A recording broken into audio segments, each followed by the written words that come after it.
What's up, everybody? Hey, welcome to the stream. I'm the American Anchor Baby, and I'm in the lab today. We're kicking it back a little bit. Kicking it back a little bit after work. Okay, everybody's coming back home from work.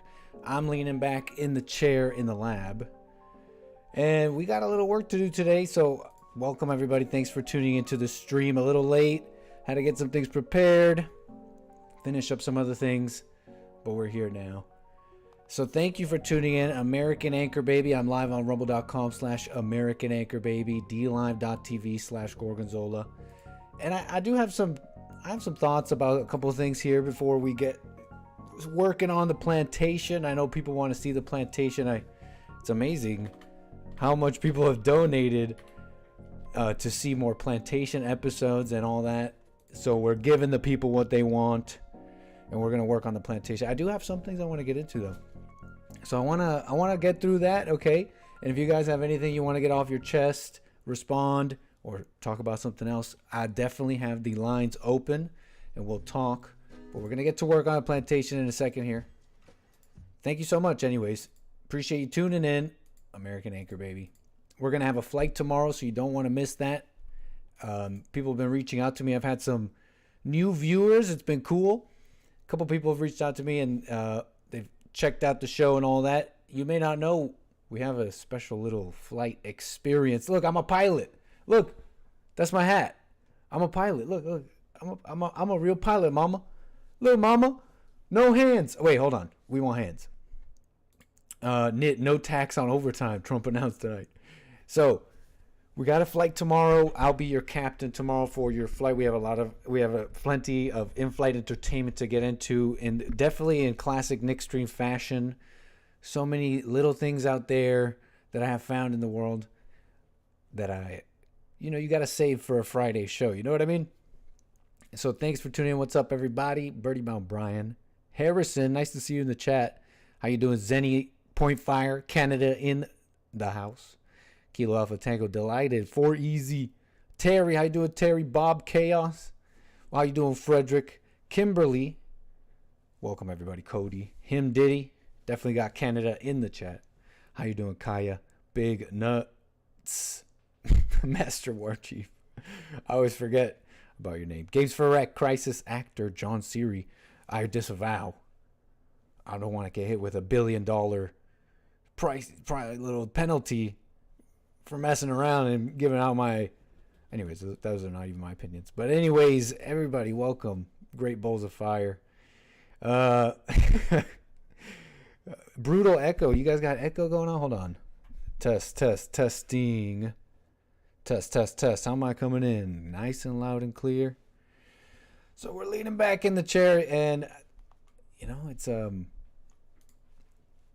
Trump is in Arizona. In fact, I believe he finished. Some of you are mentioning it in my chat. Finishing his appearance. He's just wrapping it up, or it's already over and all that. He's in Tucson, Arizona. Test. Am I coming in crazy? Is it all buzzy?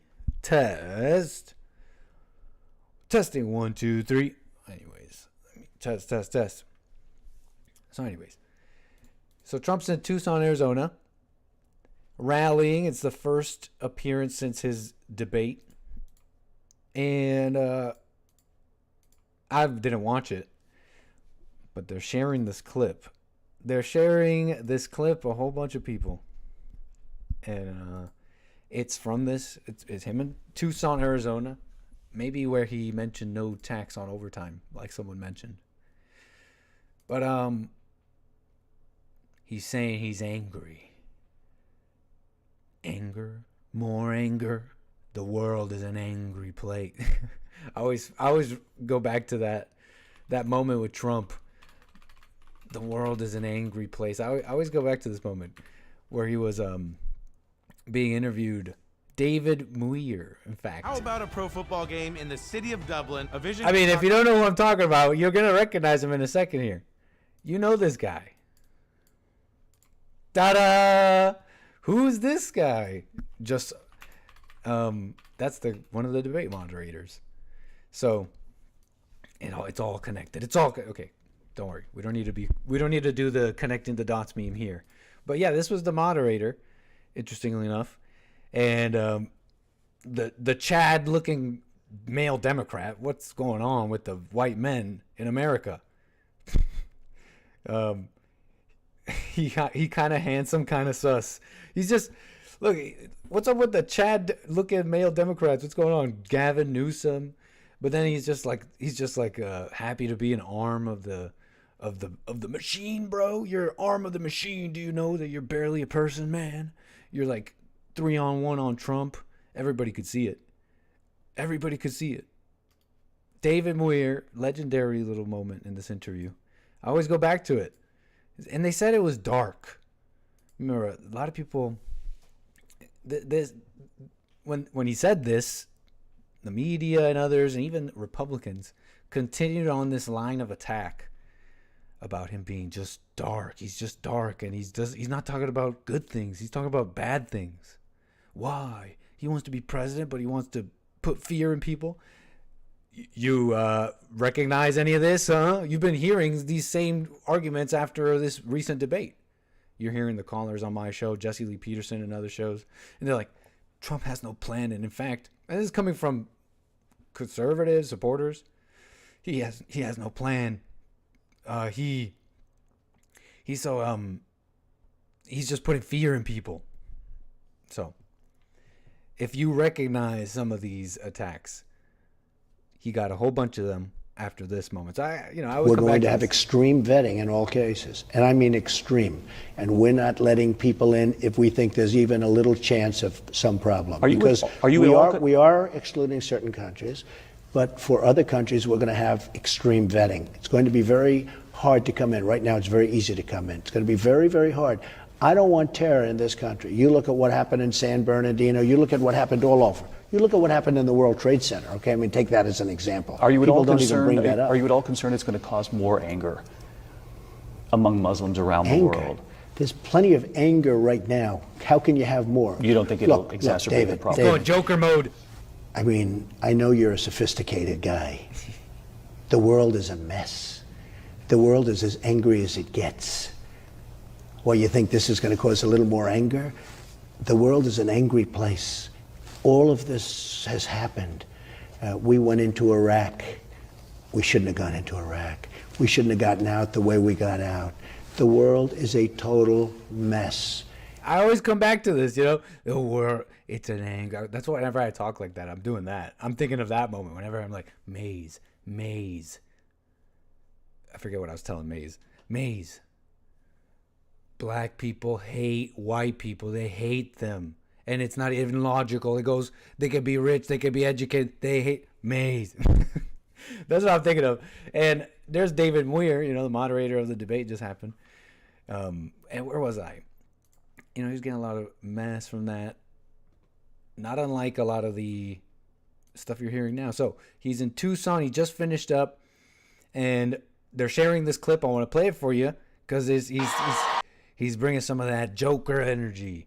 He's angry, he says. Uh-oh, that's not going to sit well with Bond. Wait, hold on. There will be no third debate.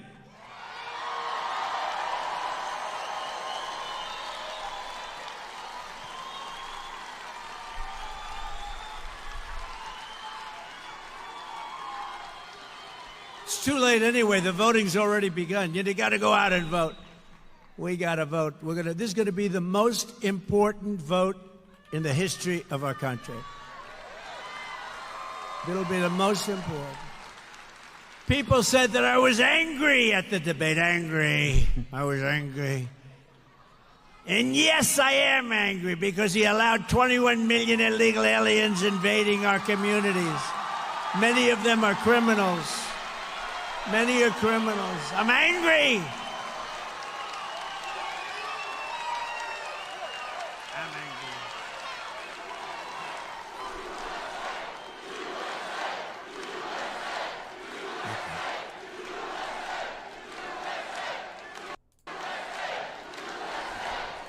They said he's an angry person. No, they're destroying our country. I don't like. She's smiling. All practice, right? Did you see her? She's like, We're talking about a border invasion, the likes of which no country has That was 𝒂𝒊𝒂𝒐𝒏𝒂𝒍𝒔. ever suffered. And she's like this. But I am angry about Venezuelan gangs taking over Aurora, Colorado. Dark. And illegal Haitians, and he came in, illegal Haitian migrants. Scary. Taking over a beautiful place. It was so beautiful. Springfield, Ohio. I was there. I campaigned there a while ago. Springfield, it was so beautiful. Now it's just, what a place. Can you imagine you have this small little community. All of a sudden you have 20,000 illegals in your community. Nobody knows where they come from. I'm angry about young American girls being raped and sodomized and murdered by savage criminal aliens. Savagery. I'm angry about rampant inflation destroying our middle class, and the American people are also very angry about that. And dark. He's a war. He's putting fear in people. He doesn't want. He's not a leader. He's not a leader. But is he wrong? It's one thing to say all those things and it's untrue. It's another to say them is true. And they want to say he's so dark and evil. And, you know, I was reminded about some reporting of Trump and his whole run from the beginning. Basically, I saw a fantastic retelling. I was reminded it was a great retelling of the energy surrounding Trump on the Republican side back in 2016. And they were the never Trumpers, the rhinos, how they detracted from Trump, but it was always from this angle. He was too tough. He's saying things that people don't like. He's not going to win. He's not going to win. He's going to blow it. Right? In fact, that energy returns. You know, I saw a great retelling and a great reporting on all this. I wanted to express it here. Check it out. 𝒏𝒊𝒄𝒌𝒔𝒕𝒓𝒆𝒂𝒎. Okay, you may know this name if you've been following, you know, your Fox.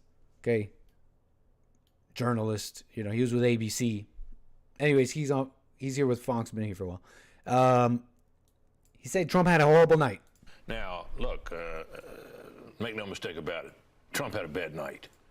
He rose to the bait repeatedly when she baited him, something I'm sure his advisors had begged him not to do. You know, in the first debate when Biden attacked him, he just kept his cool and kept going.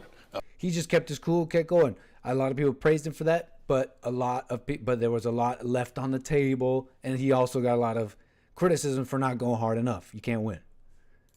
In this debate, he rose to debating, and we heard so many of the old grievances that we'd long thought that Trump had learned were not winners politically. Mm-hmm. And there they all were, you know, talking about how he didn't lose the election and all that. I mean, my sense is that she came out of this in pretty good shape. Now, how long this will last and is anybody's guess. But for tonight, at least, this was pretty much her night. You're saying she had... Not winners politically is pretty much Kamala's night, he says. And what he's saying by not winners politically, he's saying he's got to listen to his advisors. His advisors who are telling him that he's got to stay on brand, on message. And yet, I don't know if I've seen Trump really be talked about. Kind of definitely during Biden, but fair find. Some of those fair criticisms, taking the bait on every attack. You could say that there's a point there. Let me express this further. He's not the only one. These old names, Lindsey Graham has devastating review for Trump's debate performance. You know, he says about Harris, Kamala Harris says, we inherited a mess. Graham said, I was yelling and screaming. No, you didn't. You inherited low gas prices, a secure border, a vaccine for COVID. You inherited the biggest Mideast change of my lifetime, the Abraham Accords, and now everything is to ish. But Trump's response wasn't satisfactory. You know, Graham continues, what I was hoping for was when I left, we had the most secure border in 40 years, mortgages rates below 3%, gas up was $1.87, the Abraham Accords, you screwed it all up. He added that he had spoken to Trump to suggest that in future debates against Harris, he should effectively prosecute what you had and where we're at. And you know what? That's a fine criticism, right? Preparedness is the crux here. That's a fine criticism. And And you see the mainstream media jumping in here. Look, Trump's team was stunned by how badly, they're just eating it up, jumping in. And I can't help but corroborate this in my personal life. Because that's fine criticisms. Like the criticisms that he takes the debate too much. Maybe, yeah, it doesn't prepare, gets the facts wrong. In some ways, maybe that's who he is. I'd rather him be who he is because at least you could work on that. You can still work on that. And there's a hope that he'll do what the critics say, which might be great criticism. I don't know. That's starting to get outside of my purview, my pay grade, But it shows a fundamental thing that most people, the academics, the establishment, that they just still don't get. They still don't get. So I wanted to kind of express some of that. I saw a great retelling of all this. Real quick, 2 more things, then we're going to get to the plantation. I'll open up the lines, and you can call in if you have something to say, something to get off your chest or respond to. But I was saying I can't help but kind of corroborate it in my own life. The same interesting kind of responses from people that just don't get it. There's just an X factor that you just don't get. So real quick here, just something from Ian Miles Chung. Could be like I don't know, it's not breaking news, but, got posted today. Some information coming from Democratic Senator Richard Blumenthal about the Secret Service and the investigation. Now, yes, we'll be taking calls in a moment here. I'll open up the lines in a sec. But what the heck? What is Congress and senators going to do? I mean, remember, they still haven't even released us all the footage for the J6 stuff, right? So they make all sorts of promises, but now they're saying they're investigating the Secret Service and their failures with Trump. Just wanted to kind of report this for you. You might find this interesting. This sounds a little low. Let me see if I can boost it. Even Trump was low. People are going to be shocked. How's this? And appalled by what we will report to them about the failures by the Secret Service in this assassination attempt on the former president. But I think they also ought to be appalled and astonished by the failure of the Department of Homeland Security to be more forthcoming, to be as candid and frank as it should be to them in terms of providing information. And we are going to absolutely insist on the truth and the whole truth in documents and testimony as members of the United States Senate, but also as citizens. What did you learn new today when you said they're going to be appalled? What specifically? I'm not going to go into what we have learned in specifics. I'm giving you my reaction, and we will have a report very, very soon. I think you can't tell me there's not a reptilian under there. will absolutely shock the American people, or it should, about the lapses and lags in the protection that was afforded that day. And so these aren't. I'm not reporting this as a truth. This is the government, but I am reporting this as a sort of barometer in a sense, like the same way a faulty scale may not show you your weight. You could still take two separate recordings of your weight on a faulty scale, and that difference kind of gives you a sort of barometer on a sort of things, right? You got a Democrat say it is bad, Just wanted to show that to you. Look, real quick, I want to switch gears here. I wanted to mention something real quick about being your own person. Here's a little different here. Just be really careful with repeating stuff you hear. Smart sounding people, when you hear something that just makes sense, like you hear someone, talk about their life and what they go through. You can gather insights and all that, but it has to be about your life, and you have to have your own opinion. You have to have your own words. You have to have your own words. And so you could see someone go through something or express something even amazing, but let it just be that, okay? You have to be careful with repeating stuff you hear, because you could stay stuck. You could see someone tell you something amazing that I'm born again and I saw God, and they describe it in every way. But what matters is you, okay? You could stay stuck for years. You could stay in one spot saying the same things, thinking the same things for years with the same answers. Okay, and it starts with fear, a fear to leave things blank.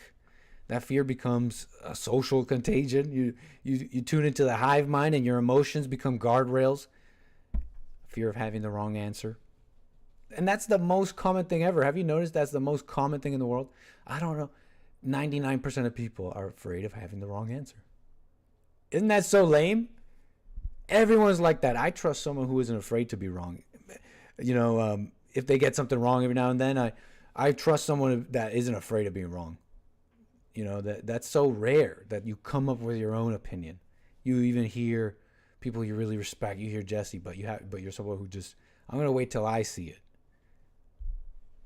That's something you could trust. Look, there's nothing worse than comfort. It's a killer. Okay, we're very comfortable in our hell. Look at our country. Look at the country.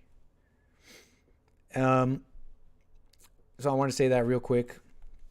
Real quick. And another thing real quick, and then I'm going to open up the lines and we can talk if you want to talk while we sit back and work on the plantation, because we left off on a major cliffhanger and we still don't know how we're going to deal with this. I wanted to bring up this NFL guy real quick.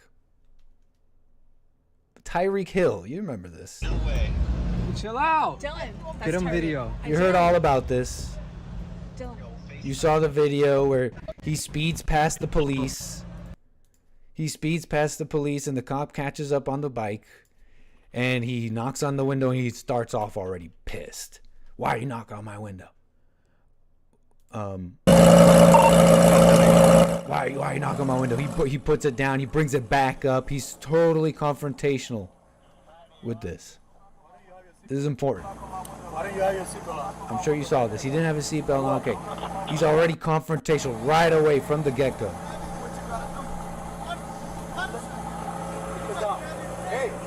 Was it speeding, asked Irish Republic? Maybe it wasn't speeding. Maybe let's call it racial profiling for a second here. And that's me making up, in my opinion, unlikely conjecture for the sake of argument here. Let's say for a moment it's just profiling. He saw some black guy in a nice car and he stopped him. He still responded like this, okay? Keep your window down. Keep your window down. You saw all this, okay? I don't need to replay it, but then they're like, okay, it's time to get out. He's confrontational at this point. You can't even see through these. You can't even see through this tinted stuff. No, we're not dealing with this. I've seen enough film to know that this is how you do it, okay? You just got someone confrontational. There's no reason to give that person some leeway to run away, put someone in danger, do something. I don't know. This guy's super confrontational. He's like, okay, time to get out of the car. Still being slow and all that. Okay, so it turns into this, okay? You can have your opinions on this, but this is what happened. The point is this. You wonder why it doesn't seem to matter class, education, wealth, how they were. Very little do those things matter. What job they do, what level in society, what height in society they attain. It doesn't seem to matter with black people. They remain largely confrontational, ready to snap. It doesn't matter. It goes across, and it's not all, but it goes across all these classes, education levels, wealth, and all of that. Notice the only thing that really gets in the way with that is the only factor that that would turn the statistics the other way, in my opinion, is like being raised right, having like a good family. More on that in a moment, but they remain largely this way. But the lessons of this are so deep. Because it truly is, it proves, in a sense, that it's not IQ, it's not a genetic predisposition to violence, it's not a racist system, but it's that most black people have grown up with this anger in some shape, way, or form taught to them towards America, the systems, the ideals, and white people. And this thorn in their side becomes detrimental, and evidently so. You can be an NFL player, professional, loved, on your way to a very, very well-paying job, But one would think in a million years to act like this with the police. You got to understand that the lessons are deep there, and people have been calling Jesse Lee Peterson a racist and so many things for 30 years. We've been trying to teach this lesson to the world.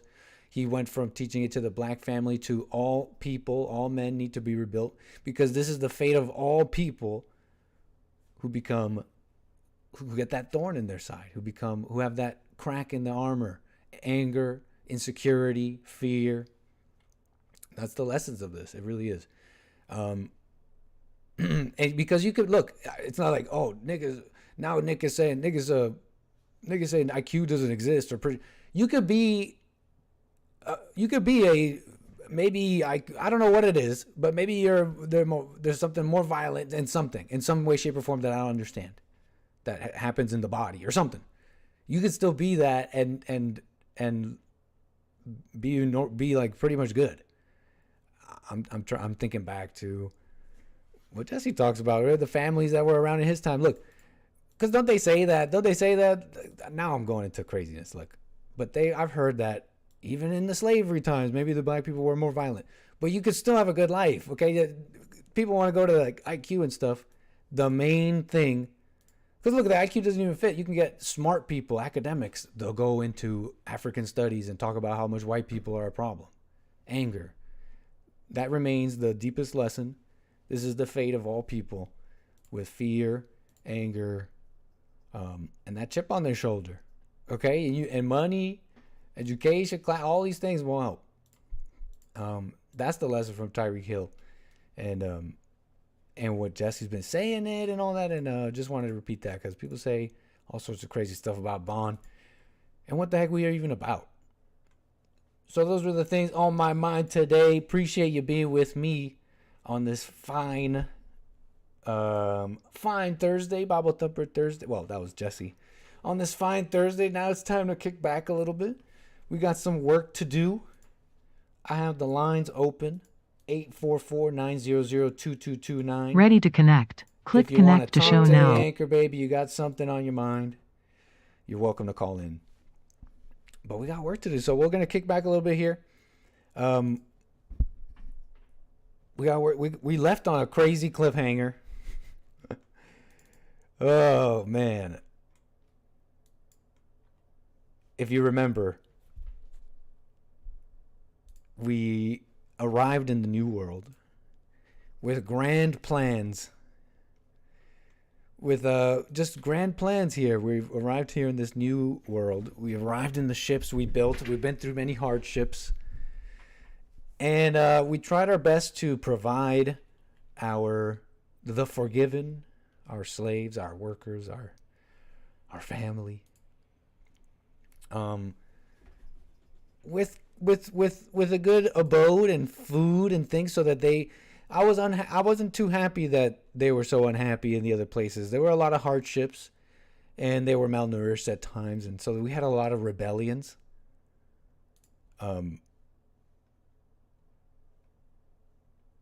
And so we tried our best here. Now we've arrived in this world. We were making our foothold here. And all of a sudden, Stewie, Jaden, Aloe, and our newest inductee, Willa, decided to have a big old slave rebellion. A grand slave rebellion. So they're all rebelling right now. I'm going to take Jaime's call from Minnesota while we kind of try and think this through, what we're going to do to deal with this slave rebellion. We got one person. Jaime, man, you're on the air. Appreciate your call. Hey, Nick, I got to run after this, but Trump had a rally over in Tucson, Arizona, and he said no tax on overtime. I think I saw that. What do you think about that? I think that would be awesome. No tax on overtime.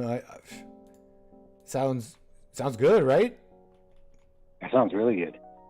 Okay, I gotta go. Bye. Right on, man. Tell me again. Take care, Jaime. Sounds good, right? Sounds nicer than, but the world is an angry place. They're raping our country, our women. Sure sounds nicer. But you can't call in, you know. I'll be taking calls. 844-900-2229. Numbers on the screen. What are we going to do? What are we going to do? I'm thinking this is our chance to...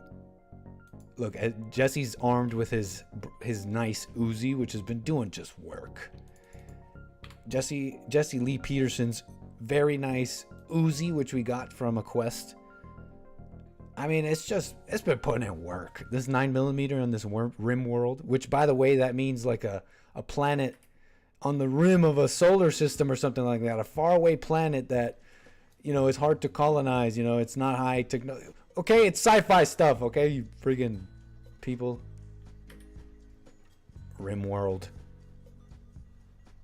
So, I'm thinking, you know, Jesse's armed with his Uzi, but I don't really want to just, like, gun... Here's where I'm at, folks. Enough is enough. And I'm at the point where I'm going to gun down this Grand Slave Rebellion and start from anew. Go full dark bond. Dark bond. Dark MAGA. The world is an angry place. Just you know what? It's just too much. It's just, you know what? It's time to start anew. But maybe I should calm down. Maybe we don't need to use the Uzi. We don't necessarily need to gun them down. I'm thinking now, I've had some time to think about it. I'm thinking we can maybe go a more peaceful route in that it still might end. I don't know how it's going to end up, but I'm thinking he goes barehanded. We put the Uzi away, and he uses his monk powers, his newly developed monk powers, to do his best to, you know, punch them. And hopefully that will subdue them in some way. But if we have fatalities, I don't know what to tell you, folks.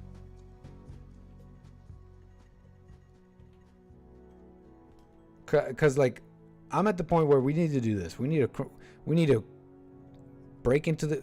Either we go... It's almost like we go villain mode. Raise everything to the ground. Make a base inside of this mountain. That's too dark. The point is, we still need to make a base. We need to develop. But this slave rebellion stuff has been a mess. We need more hands. Because if we had hands, then we could deal with slave rebellions. They'll just happen all the time. It's just a feature of life. I thought that maybe we could make things nice enough for them. And I think we could still make things nicer. But it's just going to be a feature of life. Okay? Slave rebellions. So, maybe only a few survive. We'll see how this goes. But that's where we're at right now. They've rebelled. They're about to either attack us or destroy everything. I'm not sure. If they run away, then maybe we just let them leave. And we just build. And we just head down, build, and just what comes our way. We build, we create bond. We get the people we need for bond, and we grow. Look, maybe we gotta press play and kind of play how's it goes. Okay, let's see what's happening here. Now, Snipe, I forget who Snipe is. Snipe, I believe, was just attacking us. They are crawling away. Jesse was, oh yeah, that's right. Snipe was attacking us. Jesse had gunned down Snipe, who is now crawling away. And at that very moment, all of our slaves decided to rebel. So,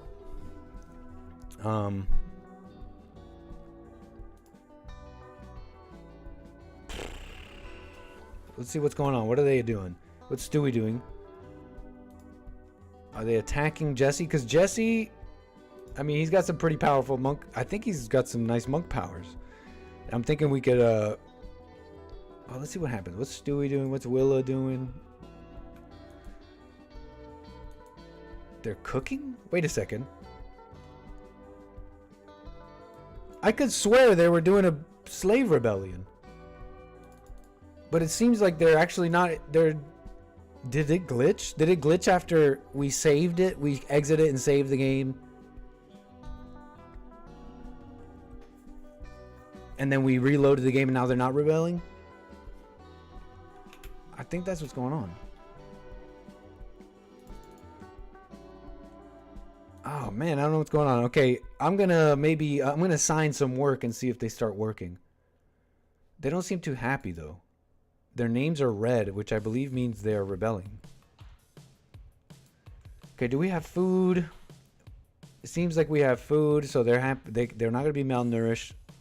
Maybe we could take this time to make their quarters nicer. Maybe deal with some of their problems. Okay.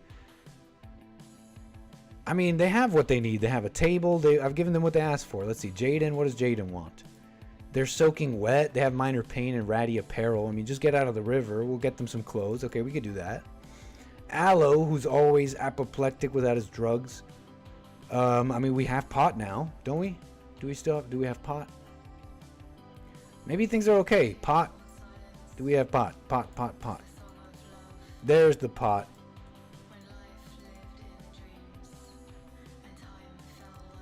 There's the pot. Okay, so do we have pot? Whatever, we have. We'll make him happy. All right, we'll work with this. I was feeling like I was about to burn it all to the ground. They're kind of lucky. Oh, he doesn't like that he's holding this shield. It's tainted apparently because someone died while holding it. So he doesn't. Aloe's a little bit superstitious. All right, we'll drop it, man. Drop the shield. Oh, I must have asked him to bring it. Okay, well, it's too late. He's a little superstitious. He doesn't like holding on to When people talk about cereals in the chat, kicks. Talking mess about kicks. I'm not saying kicks is even. It's not up there. Come on, kicks. You have kicks when you know it's just. Oh, never mind. I thought kicks was something else. My bad. I think I was thinking of checks. Shout out Cinnamon Toast Crunch. Shout out nice. Okay, so what are we gonna do? I mean, they seem to be okay. They have the table. Let's just see what happens. What are they doing? Are they leaving? No, they're just wandering. Oh, medicine. So are they rebelling or not? Oh yeah, they are rebelling. Never mind. Oh no, never mind. What? Okay, I see what's going on. Sorry, we're getting our bearings here. It looks like Jaden.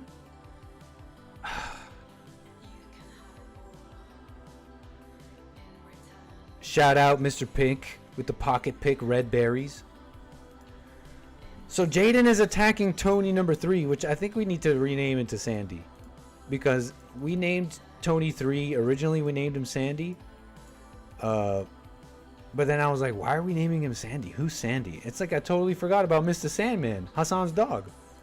So yeah, this is Sandy. I'm like, who's Sandy? We know who Sandy is. So Jaden is attacking Sandy. Jaden is a Haitian. Jaden turned into a Haitian all of a sudden. I guess we are having a slave rebellion after all. Jesse, I don't like this. I hate this as much as you. But these people, these aren't who we thought they were. We should cut all emotional ties. Stewie, Jaden, they're not who we thought they were. Well, let's just see what happens. Okay, so Jesse, I need you to put your Uzi away. Drop your... I need you to go unarmed, yeah. Bare hands. And then I need you to go save Sandy. That's first order of business. Oh, yeah. See, I can't recruit Stewie, Willa, or Aloe. They are, in fact... They aren't taking any orders. So, Jesse, bare hands. First things first, let's go deal with Jaden, because she might die. I don't know if she could... Timberwolf? She's got bare hands. And she's not a fighter. She's not a fighter, and she's... I don't know. I'm not feeling too... I'm feeling kind of confident for Sandy, but I mean, I feel like we should still go deal with this. Stewie, on the other hand, has a bow. Colonist needs rescue. There you go. There Jaden goes. There goes Jaden getting herself hurt. I mean, after all this, we're still going to rescue her? I guess so.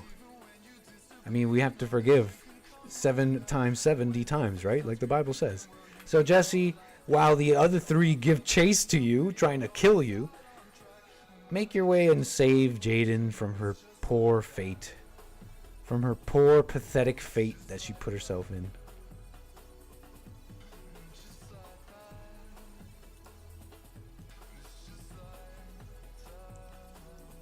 Meanwhile, the other 3 are still crossing the river, attempting to wreak havoc.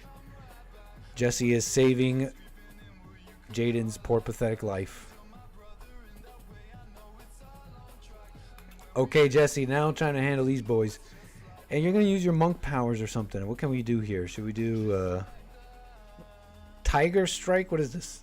Delivers multiple rapid blows against a single opponent. Must be within melee range.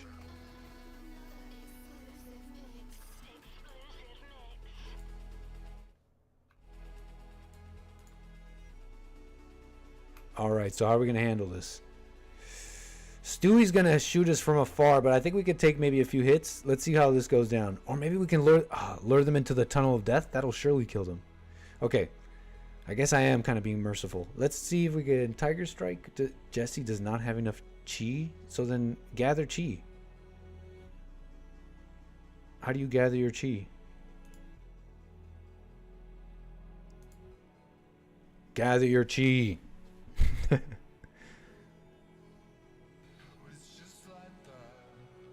Jesse does not have enough chi. Where do you see your chi?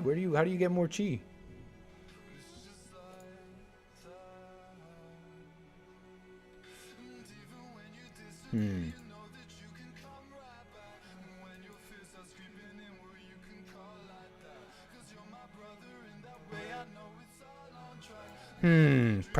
Should I practice qigong? Let's think about this while we talk to Frederick. How you doing, Frederick? Man, thanks for your call. Hey, how you know it was me? Huh? What's going on? You told the call screener that it's you, no? I said most people are not evil. That's why I was speaking into the microphone. Oh, nice. But you told the robot your name? Yeah. That's how I know it was Frederick. That's what's up. But why do y'all think that most people are evil? Because most people are angry. You don't think so, man? No, Have you talked to most people? They're judgmental. You think they're evil? They believe their thoughts. Absolutely. Well, they're controlled by evil. That's what evil is. You think most people are controlled by evil? Yeah, most people are guided by evil. Even in like basic ways. Why come over 1 million, I'd say over a few million stoplights in the city? All of them are running perfectly fine with people trusting other people to stop at them.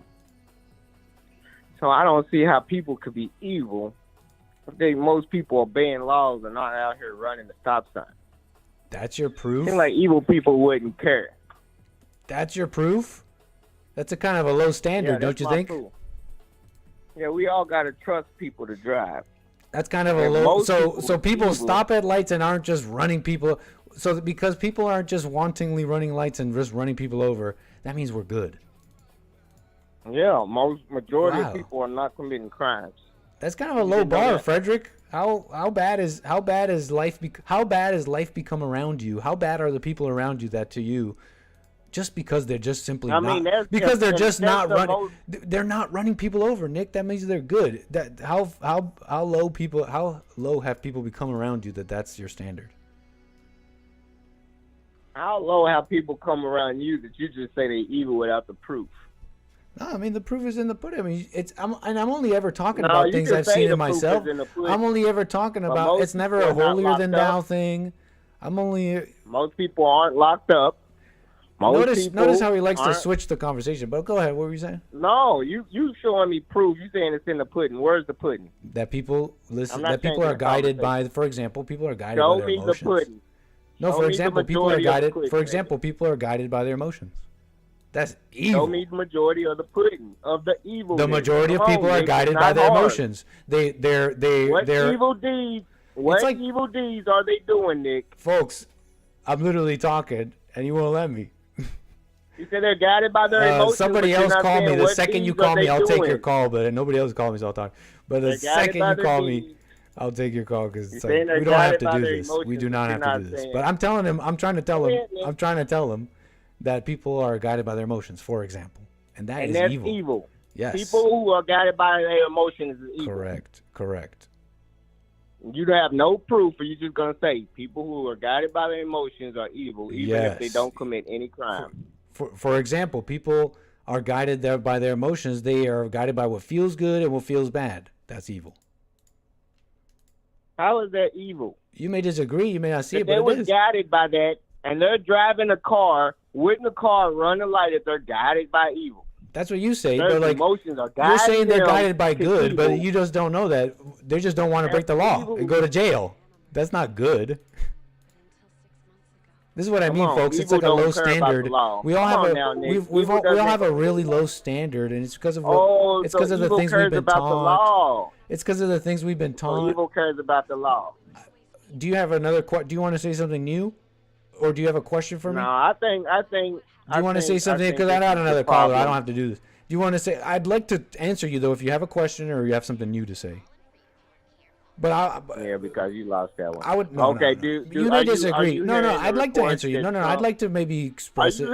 I'd like a chance. If you gave me a chance, I'd like a chance to expand on that if you'd like to hear it. But it doesn't sound like you want to hear it. You're just like blah blah blah. Yeah, go ahead. I thought you told me to talk about something else. Go ahead. No. I wanted. If you wanted me to expand on why that's evil, I mean, just look at it. Just pay attention to your life, man. You're guided. You're what makes you feel good and what makes you feel bad guides you, and it guides your actions. It guides your behavior, and behind that is fear. You're so pitiful. I mean, you want to see this is what I mean. Why do I have to stand for this? Do you want to talk to me, or you're so pitiful? Say what you want to say. Come on. You're assuming where people are going. And I just gave you one example. Or where they're even going. How do you know what's guiding them if you don't know where they're going? What do you mean? Just look at people. It's what makes you feel good. Literally everybody you'll talk to. Ask anybody. Ask anybody. Ask anybody. What? You want stats on that? To what you're saying. You want stats on that? Ask anybody what they think about their emotions, and that'll tell you everything you need to know. Evil is an action. Come on, Nick. Where's the actions? Right, listening to your thoughts. All thoughts are lies. All people who commit evil actions. All people are evil. Right, all people who commit evil actions. Their thoughts.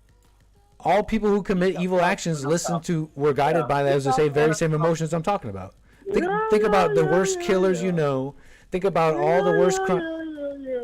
Yeah. They're very minority. They're in the minority. You saying most. Most. What? Do you know what most means? No, but you said evil is an action. Most people serial killers. Are most people serial killers? I'm trying to explain myself, folks. I'm really trying to get it because it's like physical. Because then you'll get to say, oh, he didn't want to answer the question, and here I am trying. You see, folks, I'm trying really hard, right? and I don't have to do this. All thought. So can I talk about it? No. This is where we were. I'll try one more time, Frederick. This is where we were. Try to make something physical. There he goes again. I'll try one. This is my last try, Frederick. I'm giving you a head start. I'm giving you a hint. Frederick will just see. There's just no point in talking to people like this, and I always like taking his calls because it's like I want someone that disagrees. But at this point, it's like I don't think I actually know a single thing Frederick thinks. I actually don't think I know a single thing he truly thinks, other than when the mask falls and he reveals he wants white people enslaved and some of the worst things. I want to give people like an adversarial conversation because I would really like to do it. I want to be.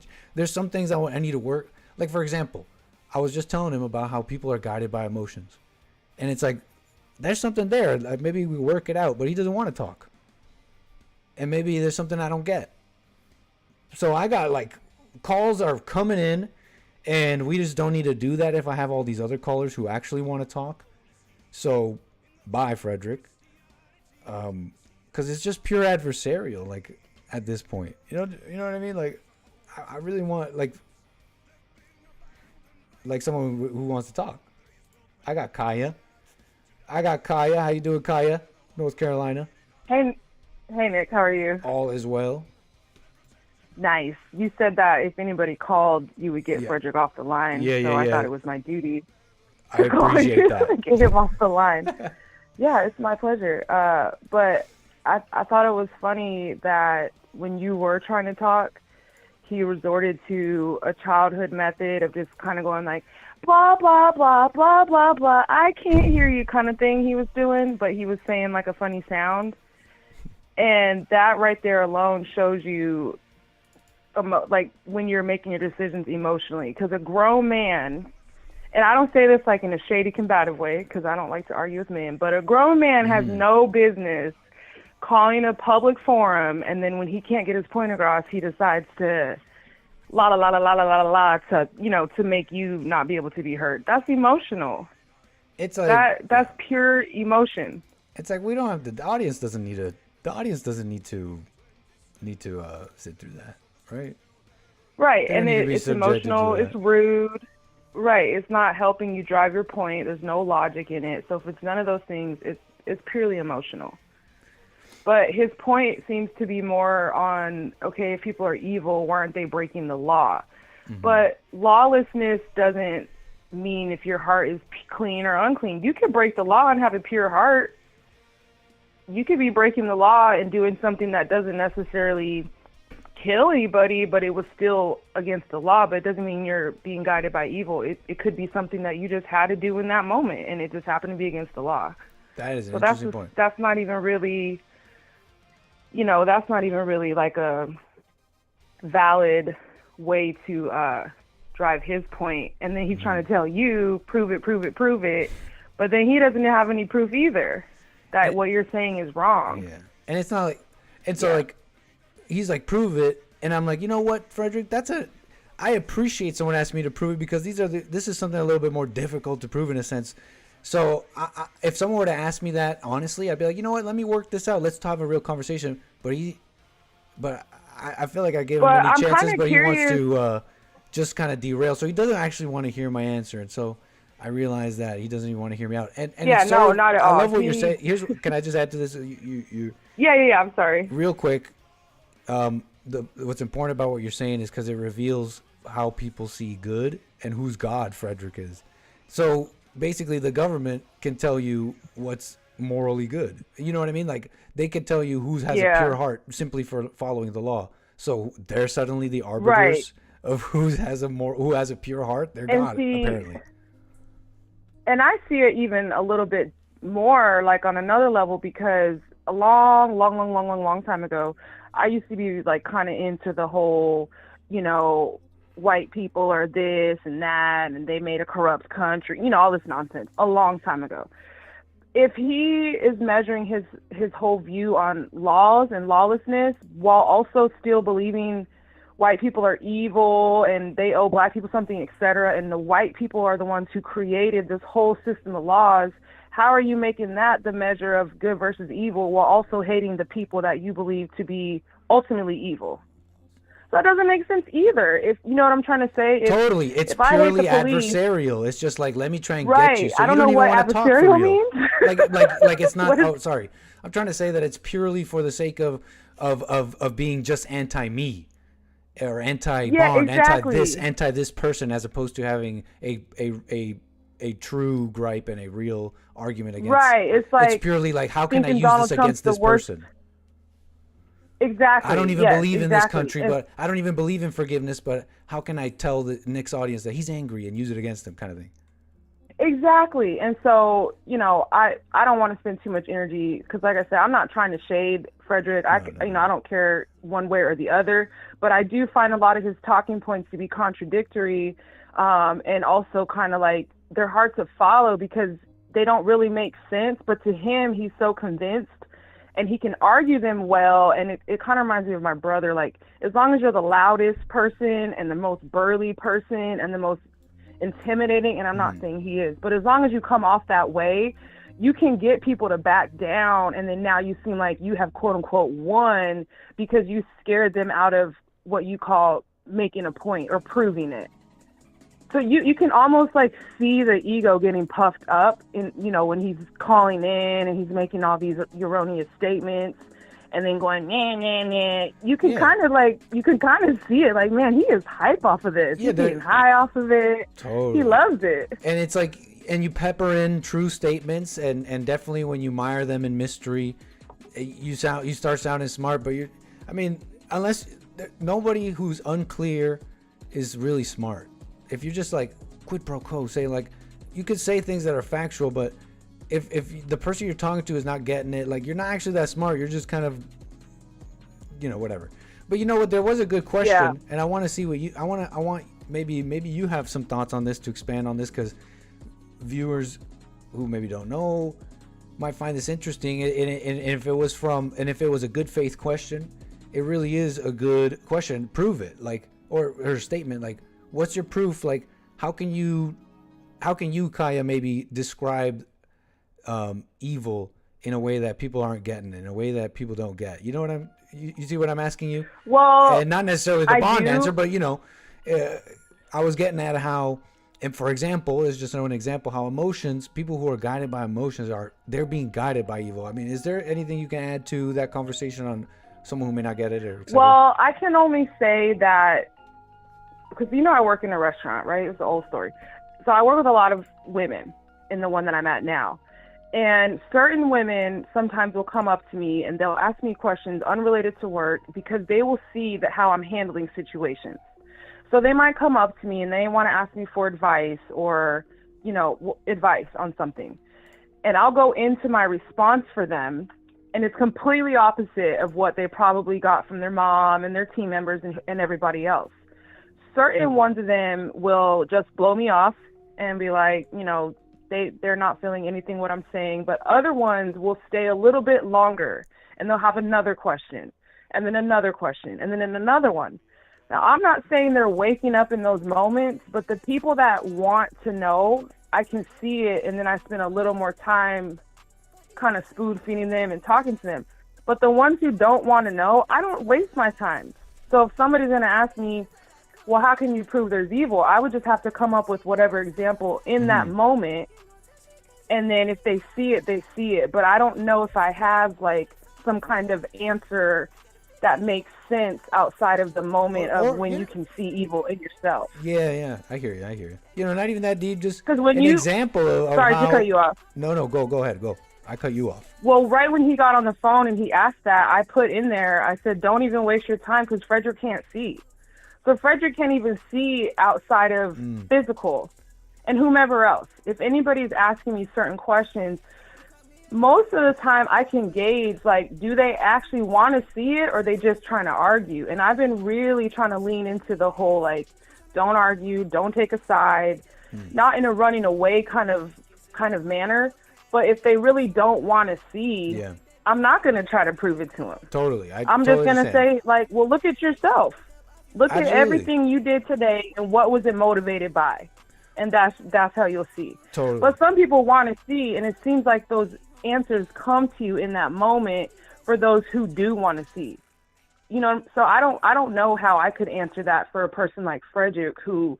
What about for an audience member who were listening to Frederick and I and wondered, you might be right about emotion, or you might be right about people being evil. What do you mean? What about for an audience member? Well, then I would take it, let's say like somebody has kids. Or someone you've been talking to at work, for example, who's kind of hearing you out.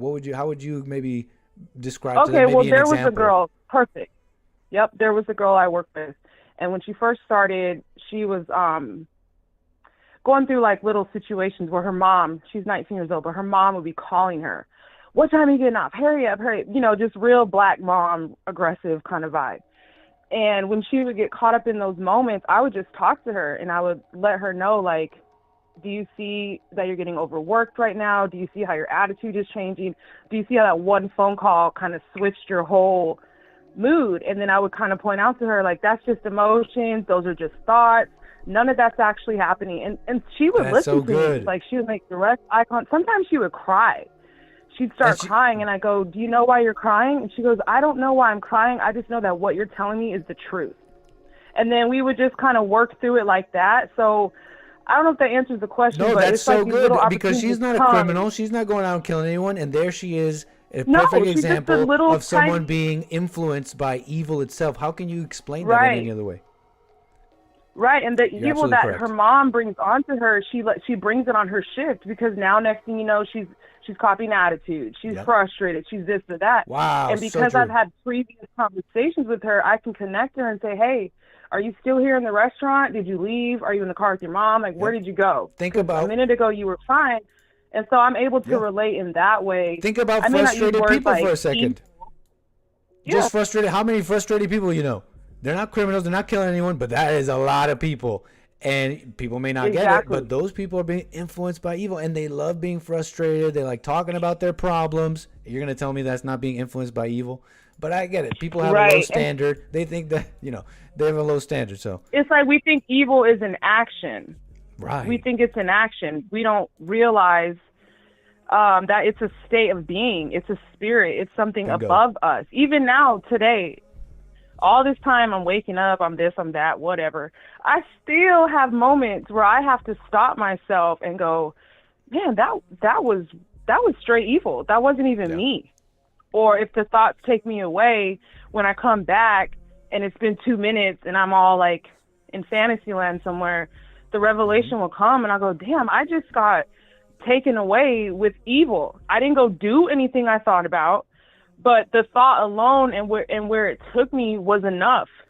Where if I didn't catch it, who knows if that thought came again and again and again, I may have drove off the cliff. Like, you never know. So if you think evil is an action, you're going to miss it. If you think evil is what you do to other people, you could be evil and be the nicest person. You never do nothing to So nobody, but true. every night you're damning yourself, you're damning your past, you're damning, your parents, you're kicking your dog when no one's around. You're doing all these little things that seem innocent because you're not going to jail, you pay all your bills, you do all of this, but your heart is still wicked. But Bingo, you Kaya. love Thank Frederick, you. you love anyone. No, He just totally. And, doesn't and see. here's another example of evil. No, you're totally right. We gotta have. It's not a hate thing. Here's another example of evil. If you see any emotion in the anchor baby getting sucked into a fight, that's evil. Like, that's what I'm talking about. Like, Yeah, and okay. That's why it's You gave me the everybody. That's pass. why it's. Wait, sorry. What was that? I wanted you to hurry the answer. I was like, Nick, just get off of it. You don't have to prove nothing. Like, when I first started listening to Jesse, there'd be certain callers where he would go on and on and on and on. Yeah. And I asked my friend, why is he spending so much time? You mean Jesse? Trying to prove a. Yeah, Jesse. Yeah, in the no, past. it's true. I remember. I'm sorry to cut you off, but I'm thinking of a couple No, of it's callers okay. that he doesn't. He used to give way more time to, and he just doesn't anymore. He's just like, why am I going to fight with Right. this person? And in And fact, I remember I when I noticed he asked doesn't him in the even past. fight that much anymore. He just No, he's he's just, and it's cool to see though, Yeah. because you can see the evolution of him. He's still waking up, like he's still overcoming too. And I can think about when I first started listening to you and how you've progressively kind of leaned more into don't pick a side. Don't be so stuck on your opinion that's all you can see. And I've applied that to my life personally. The more you don't pick a side, the easier it is to not be good or evil. You're just kind of floating right there. You're not claiming either one. But what's really guiding you, which is the good, is going to keep on guiding you. But if you're so connected, like I've been connected to these so-called good causes, writing them out, and then next thing you know, I'm doing the most fraudulent thing. I'm like horrible. And I'm like, what happened to my torch? When did I drop it? Oh, I dropped it when I was claiming it so hard and acting like, oh, I'll never do that. I'm saved now. All that kind of stuff we all go through.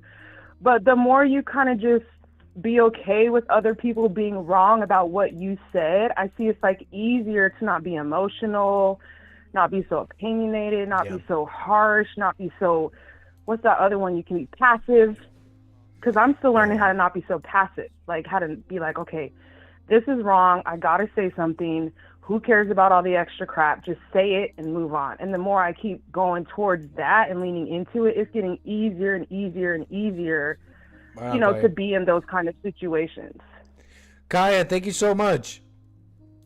Yeah, my pleasure. I always love talking to you. I want to tell you Always. 45 other things, but I'll spare everybody. Is there something quick you wanted to mention there's before just I let you one go? crazy story. It's so fast. A few weeks ago, you were talking about, it was either you or James Hake, domestic violence and how the lengths people are going through and how they're kill each other in relationships and all this. Right here where I work at, there was a girl, one of my bartenders, she got murdered by her daughter's father. They had a violent relationship. She would miss work all the time for domestic abuse. We were trying to do the corporate thing, like we have like free counseling service and stuff. We're trying to give her every resource we can give her. And she called in one day. I spoke to her, gave her the, I told her, okay, I'll write you out. You're not coming in, whatever. And her daughter's father got out of jail that day, tracked her down through friends, mutual friends, murdered her, the daughter, and shot two of their best friends on some, like, if you won't be with me, you can't be with anyone. Whoa. Crazy situation right here in my small town, North Carolina. He killed this, black people, mind you, they're black. And then he killed himself. I don't know if I said that part. No, you didn't. I meant to tell you about this weeks ago. Yeah, I'll have to send you like nuts. Can you send me that? Because some of those details sound like it might be right up Jesse's alley kind of thing. You know what I mean? Insane story. But like I said, and I've been wanting to get Jesse like a human interest story that he could really sink his teeth into. It's been a lot of politics. I'll totally send that over. It happened. Yeah, it was July the 12th. And so this girl's life was taken. But the more you kind of like, the more I kind of saw, and I don't know what happened. I wasn't there, but it was a situation of like, she knew she was in a bad situation, but she was guided by evil and she would not get out of it. Amazing. She just would not leave. And he had knocked her teeth out and broken her nose like a month before. He got arrested for it. Somehow he gets out of jail. He killed her. I mean, it was like, these things happen, but I've never like actually experienced watching it and how people latch onto it, and everybody wants to have a say, and the rumors and just all the wickedness that surrounded it. It was crazy to watch it all. Absolutely crazy. Email me, Kaya. I'll send you guys the info. All right, Kaya, take care. Call me again. All right, take care, Nick. Amazing. So evil is so much more subtle. You think the devil is way, way, way more cunning. Come on, folks. Evil is way, way more cunning and subtle. Sure, it's easy to look at the hell and the fire of a rapist, killers, serial killers, but think about all the comfortable people in your life. Just comfortable. You know what I mean? We could look. I feel like we could do so many things here and really speak on so many things, but I feel like I'm kind of like bogarting the Plantation stream a little here. I haven't really taken calls during the Plantation stuff. It's not like I could just play without explaining what's going on. It's a little unfair. So really, I don't think we could really multitask here. Everybody who's on hold, you don't have to go anywhere. We'll take calls, but I'm going to have some more time in between to, people want to see the Plantation. So if you want to stay on hold, you don't have to go anywhere. I'd love to get to you guys. We're going to be here for a while. I don't want to bogart the Plantation though. I'm shocked at how much donations I get from the Plantation stream. Thank you so much, someone with the coffees, back coffees. And awesome stuff. Thank you for the support on Rumble and D Live. So, I mean, I had some time to think about it, and we're just going to go in, okay? Jesse, start smacking up Willa, and if things get a little too hasty, get a little too spicy, I give you permission to do some slicing and dicing, okay? We're going to have to do some slicing and dicing if it comes down to it. I mainly want to maybe keep Stewie and Jaden. I don't know. I'm kind of sentimental. But we'll see what happens here. Jesse doesn't seem to have chi. Don't know where to get some. I don't know where do we get this chi? I'd like to get some chi here. It'd be nice to have some chi. Where do we get some chi? But okay, Jesse, strike. Stewie's probably going to start shooting the bow. Okay, how are we doing here? Whoa! Was that just one punch? One strike of his human fist has brought Willa down to just a little bit above half her health. I mean, I don't know if it's just because she's a woman, but Jesse's pretty darn strong with this monk power stuff. Carver, I don't even know I can say that. I know it's a video game, but you're gonna get. They're gonna start banning RimWorld streams the way we're doing. We're talking about slavery. Now we're gonna talk about exercising reproductive rights. Oh, because we punched her in the stomach. That's funny. Okay, Jesse, give her another one. Give her another smack. Whoa! Jesse just did some tiger multi-strike thing. You saw that? Willa is downed. Now time to deal with Stewie. Stewie trying to run away, trying to get in range for the bow. Was completely unable to. Was Jesse way too fast. Way too fast. You just saw that. Stewie tried to run away. Tried to use the bow that Jesse created on the man that fed him and clothed him and taught him many things. He tried to use the very same bow on him. Jesse with a quick multi-strike to the face. Where did he get that strike? Let's see. Stewie lucky to still be alive. His right foot is crushed. His right hand has been and he's got strikes on his fists. But his right foot is completely crushed. Jesse's pretty darn strong. I don't know how he got this is awesome. Jesse's a beast. You ain't going anywhere. Now come back here, Stewie. Bow. Did he get a shot off? No, Stewie's trying to smack Jesse in the face with the bow, unable to get the distance he needs to get a shot off. He is now striking Jesse. Let's get a more view here. Turn off my camera. He's now striking Jesse with the very same bow. See how this turns out. Whoa, and we got Aloe suddenly coming out of nowhere. He has picked up the iron falchion that Stewie dropped and is now attempting to slice Jesse up. Let's see how he handles this. He's got 2-on-1. He dodged that first strike. He's in fact dodged both strikes from Stewie and Aloe. Okay, he took a strike from Aloe. He now has a bruise from the falchion edge. It looks like Aloe was unable to break the skin. Jesse's got thick skin. Come on, Jesse. That's one down. Stewie's down. Jesse, the magnanimous, is not killing them. He does, however, have a cut to his right kidney and a cut to his torso. Aloe, the last one to deal with. Let's see how this goes. Oh my gosh. Jesse with his bare hands. Oh my gosh.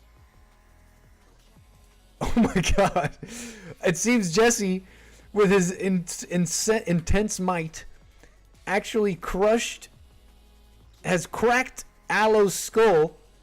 Aloe is in fact no more. He is missing a brain. Whoa. Jesse, with his bare hands, slammed Aloe with his right fist, wounding his right leg, and his head, also beat his head. Aloe is now missing a brain, which has caused Aloe to die. Aloe has met his fate. You are now free, Aloe. No longer a slave to your sins. No longer a slave to that pot. Rest in peace, Aloe. Your tormented soul finally freed from this mortal plane. I don't know what to say. I think maybe Stewie may have died as well. Let's see. I can't tell. I think he's dead. Is Stewie dead? No, Stewie's not dead. Stewie is still alive. He's lucky to be alive because the aftershock from striking Aloe's head and blasting his brain out of his skull actually caused all this splatter and in fact hurt Stewie to another level. He's seems to be okay though. He's got his right foot crushed. His right kidney has been destroyed.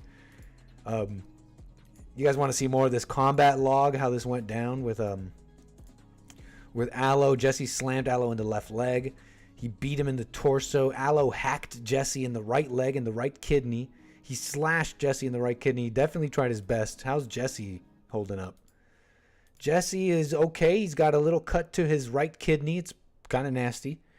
Cut to his torso and his right leg. But that's where we are. Incredible.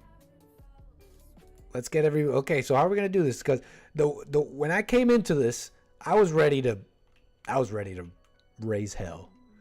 We were about to end all of them. I honestly want to finish off Willa as well. I mean, we don't need Willa. Stewie and Jada can. I'm feeling sentimental. I'm feeling like they were with us for a long time, from way before Willa and Aloe. who've become just absolute problems.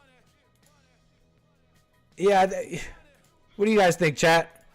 I mean, it's too many mouths to feed. You've seen that we've been held back at every turn from every rebellion. I think we can handle 2 people. Jesse can handle 2 people. I say we cull the herd a little bit. What do y'all think? We do a little bit of a culling. I mean, look, Willa's pretty much dead anyways. We just don't rescue. We must forgive. All right, Carver. We must forgive. I think you're right. I appreciate the voice of reason. Let's start with rescuing Stewie.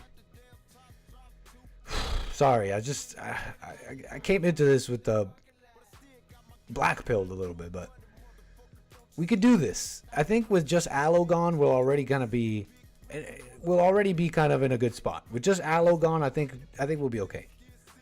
So we'll tend to Willa, Stewie, and Jaden, and we'll just pick up where we left off. How about it? We'll tend to Sandy here, poor Sandy. And we'll tame Sandy so that Sandy will always be by Jesse's side, protecting him. We'll have a lot less problems that way. And you know what? It's not even that bad, okay? I was listening to the thoughts. Okay? And it just doesn't have to be that way. You guys are right. So, Jesse, it's time for peace. Go grab Willa. And I guess we can have a funeral for Aloe, yes? Aloe has been slain by martial arts, Dragon Strike. Oh, that's what happened. Aloe should be buried and given a funeral. Okay. How about it? Let's do it. It's time for a funeral. Let's do a funeral for poor Aloe. You know, he's finally free. He's finally free. And you know what? We should just wish him well, wherever his spirit may be. So let's build a little grave. Should we put it? Let's put it all the way. Let's put it over here in this ruined structure. That's where we'll build Aloe's grave. Aloe will rise again. Just you wait. Okay. We're dealing with this. We'll return Willa. It's okay, actually. Things are going to be okay. Things are going to be okay.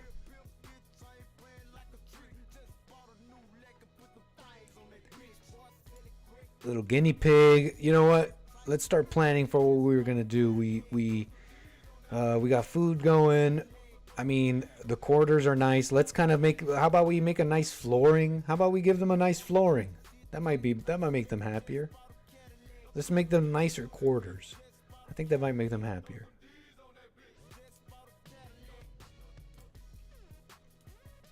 Let's remove all this old stone flooring.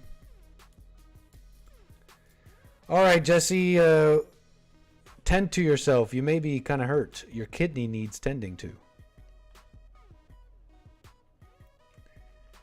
Poor Aloe. There he is, dead.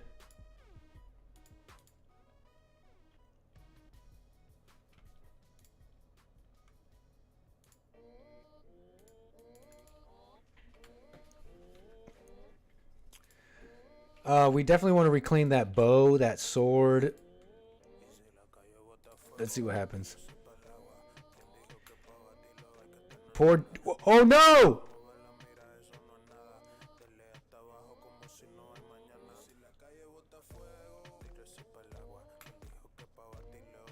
Tend to them.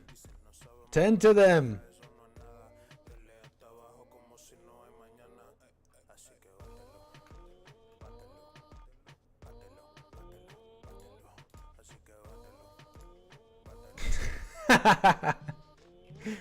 Whatever.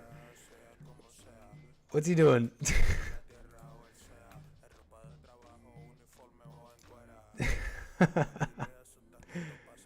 What the heck is Jesse doing? Joel, don't crash. You didn't see anything.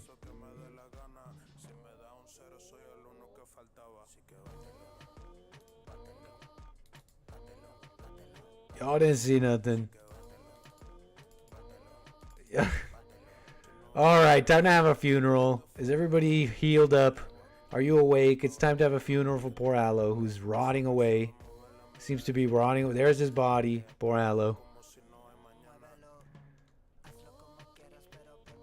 Here, let's make this a priority. Jesse, build this grave.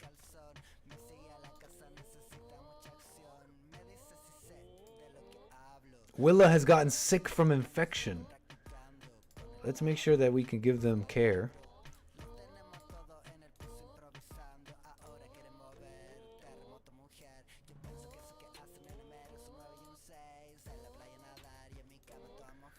Make sure you tend to them, Jesse. They're going to die otherwise. Oh, we need medicine. Oh, man. See, even when things are okay, they're actually not. Things are always hard on RimWorld. There's always an issue. There's always something going wrong. Harvest the medicine. We need it right away. We grieve for Aloe 3 days at most. That's good advice. And we need to build that grave right away. Or as soon as you can, before he rots. Jesse, too busy playing horseshoes. I guess he'll leave Aloe for later. He's got to tend to people medically, so that's good. What's he doing now? He's training Sandy.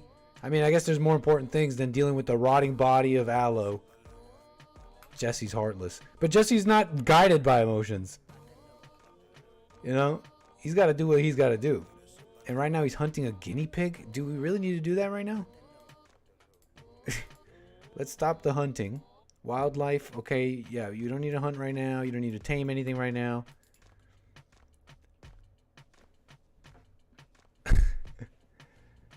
Oh, man. It's hard on a plantation owner. Feeding, yes, feed them. Poor Sandy. Yeah, Sandy is getting trained very nicely. Do we not have like stone or something? Why isn't he building? Oh, there's the grave. Okay, now assign Aloe and bury Aloe, Jesse. Do your best to be mindful of the body and show some... Oh, no! Something's happening here. We're being attacked by a timber wolf. A timber wolf is hunting Jesse. Jesse hopefully is going to make quick work of this wolf with the Uzi. I have an interesting caller on hold, and I do want to, again, I don't want to bogart the plantation. So Jesse's got to deal with this wolf here in a minute, but this might be an interesting call, and I want to see what they want to say. I believe I'm speaking to Mendo. Who am I speaking with?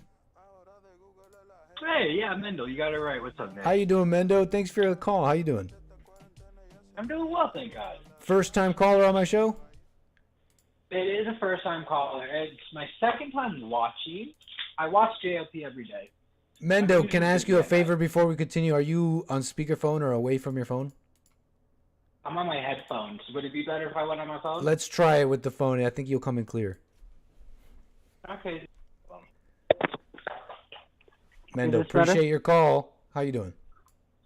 Hey, man. Thanks for taking the call. This is better? Way better.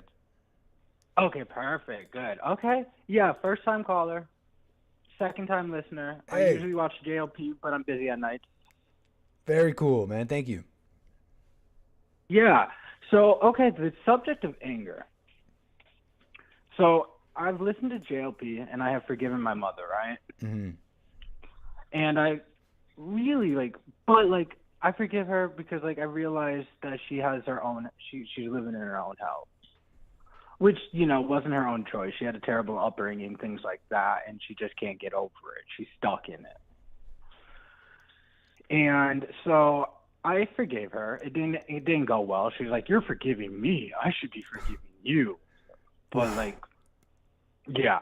So that didn't go well. But I still find myself sometimes I'll be daydreaming and I'll think about things and I'm like, oh, I can't believe she did that to me. Mm-hmm. And then the little anger rises up. Mm-hmm. And it's just but how? So did I not fully forgive her? This is so interesting. Do you mind if I ask you some questions more before? I mean, I just kind of want to hear more about you before I kind of go in here. I mean, are you living with her? No. Oh my goodness. All right. So long story. So me and my wife, the last year. Oh, you're we lived married. in four Right on. We lived in 4 states. And then, so the second state we lived in, we moved back from California. We moved into my parents' house because me and my wife were struggling in California because it's just impossible to live there. Just not affordable. So my parents welcomed us into the house, right? But my mom has her own personality. My wife has her own personality. My wife is very quiet. She likes to stick to her own. She doesn't like people. She likes her husband and her kid, and that's about it. And that works for me, but that didn't work for my mom. My mom wanted her to just be somebody she created in her head. You know, like this perfect relationship with a daughter-in-law and all this nonsense. But that didn't work. And then, so we lived there after living there for 5 months, my father passed away. And so my father was like the backbone of the family. He was able to like keep my mom in check. But then after his passing, she completely lost it. And we just couldn't live there anymore. So, yeah, so I'm not living with her, but I was living with her last year. I gotcha. And so when did you do the forgiving? I did the forgiving a few months ago. So I didn't talk to my mom for about 6 months because she disowned her granddaughter. She disowned my child. She was like, I didn't even want her. So I didn't talk to her for a few months, like 6 months maybe. And then, but after listening to JLP, I'm like, I want to get rid of the anger, so I gotta do what I have to do. I gotta forgive her. So I called her up. Big. That didn't go well. And yeah, so we're not. So I forgave her maybe about 4 months ago. Isn't that funny though? Like, what was the big deal? I mean, you're saying that you love her. You're saying like, wow, that you're wrong. I'm sure maybe you've heard this before, but it always strikes me how you're telling her that you're wrong, but she got mad, I guess, at you. But she's like that. She'll get mad. I remember when, so my dad passed away, and then the income stopped coming in because he got his the Social Security. So money stopped coming in. So, and I wasn't working at the time because I needed state insurance to get psych meds. I needed state insurance for that. And then we didn't want to, I couldn't make too much or else they would cut off the benefits. But then my father died. I'm just like, I got to make sacrifices. I got to do what I got to do. I'm going to work. And we had a conversation, me, my mother, and my wife. And she was heated for some reason. Something bothered her. And then we were talking. I'm like, Mom, we don't want you to work. We're going to work. I want you to take it easy. And she's like, you want me to take it easy? I'm like, yes. Like, how is that offensive? But so it's just like she gets something in her head, and then she just goes with it. It's like, no matter what I say, I can't make the situation better. Yeah. So you were offering to take care of her after your father passed and all this. 100%. 100%. My mom would be living easy right now if she could have just watched her tongue. How were you able to, deny her? I'm asking because I know of similar stories, but people are a little too weak or afraid to say, you know what, Mom, I mean, I was going to take care, but this isn't working. Like, this is tough. Like, because I chose my wife. I chose my wife over my mother. Oh. It pretty much came down to that. It was like I either choose my wife or my mother, and I made the commitment when I married my wife that I was going to be with her. That's it. It says in the Bible, you know, you leave your family to be with your wife and become one. Something like that. I'm paraphrasing, but something like that's in the Bible, and I live by that. My wife comes first. I am what JLP would call a beta male. I'm a stay-at-home dad, but it's by choice. It's just the dynamic we want. You said it was the dynamic you guys chose? Yeah, it's the dynamic that me and my wife wanted. Mm-hmm. So she works, and you stay. Yeah, she works. You don't work.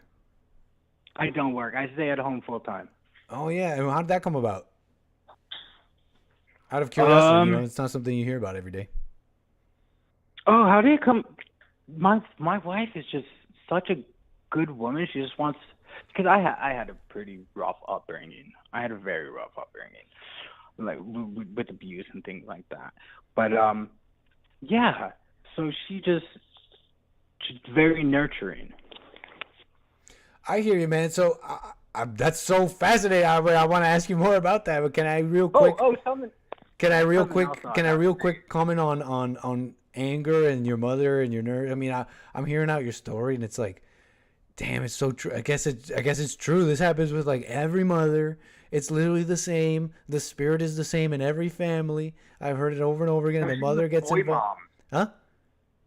Boy moms, mothers of boys. It's crazy.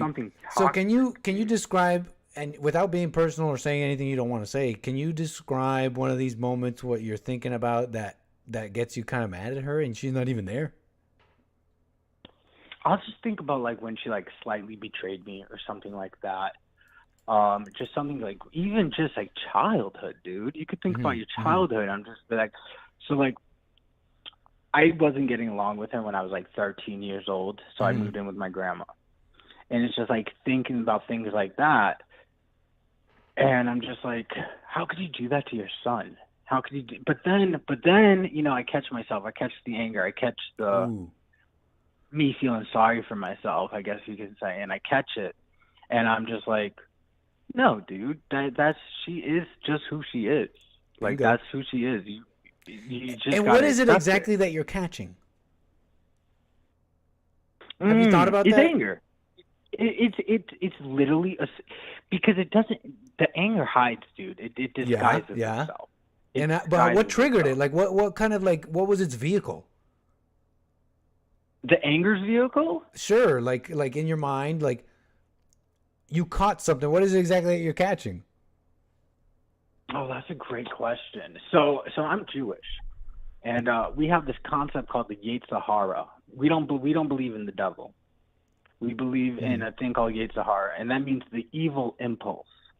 Every human being has it, but it's not just evil. We call it the evil impulse, but without it, we wouldn't survive because it's what drives us. It's what I eat when I'm hungry.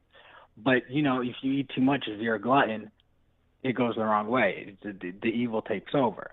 And, you know, to reproduce, that's the �𝒐𝒄𝒊𝒂𝒍𝒔. You have a lustful thought, you want this, you want your woman, boom. That's actually really interesting. I'd love to hear more about that, man. That's �𝒐𝒄𝒊𝒂𝒊𝒂𝒍𝒔. That's fascinating. Let me ask you in a different way, though. Let me ask you kind of something different. So you were thinking about being 13 and being betrayed. Are you 13 anymore? And are you being betrayed anymore? In the way you were in this memory? No, not in the way in the memory. Because it's just a memory. It's simply a memory. And the memory is replaying something to get you to feel something. And then you feel something, and it becomes your thoughts and your anger and your behavior. And that person is not even in the room with you. You said you went to your mother and you said, sorry for hating. And you saw how she is subject to something that she can't even control. That was passed down to her, and it was passed down to her mother. The same way it was passed down to you. You saw that. You don't have to deny that. And not that you were. Look, all I'm trying to say is that think about this, man. Think about what was the cause here. The only thing that was a cause was not something that was not even real, a memory. And I don't know about the impulse and all that. I mean, the way I like to think about it is Satan is working in the mind to get you to be emotional, to get you to react to this memory. And it's not even real. So it's not that you're angry still. I mean, it's over. But you are if you believe you are. You feel me? Like it's not that's not happening. You already see that your mother can't control herself. So your question was, am I still angry? Right? It was essentially that, right? Like, am I still angry even though I went to forgive? Well, I'm not God. I'm not going to tell you what's inside of you, but you did the forgiveness. You already did that. There's nothing more to do. Now it's just about seeing those memories playing inside of you and the thoughts and all that. You know what I mean? Because that's all it was. What else can you tell me? Can you tell me if there was anything else there? Do I still have you? Oh, I don't know if he broke up or if he's gone. What happened? Oh, Mendo. What else is there, Mendo? What else is there? It's not happening. It's a memory. And you're sitting there just thinking about it. You saw the truth. You saw that anger is evil. You saw how it comes down in generations. How the people who are in their ego, in that anger, can't see. So that's why you can't judge them. I mean, you do things that are crazy too in that anger. And so you stop judging your mother. Now you got to stop judging the thoughts. Now you got to stop judging every little feeling and every little thing that comes through your being. And you got to and you like got to be the watchful observer forever. Just watching that. You know what I'm saying, Mendo? Mendo, if you're still hearing me. I wanted to hear more about. If you want to call me back sometime, another day, Mendo. It was nice talking to you. New viewer, very cool. Who can relate? I mean, he's seeing what we all saw. I mean, for those of us that have been seeing, I guess. But we saw that anger got passed down. That we were wrong for hating our parents.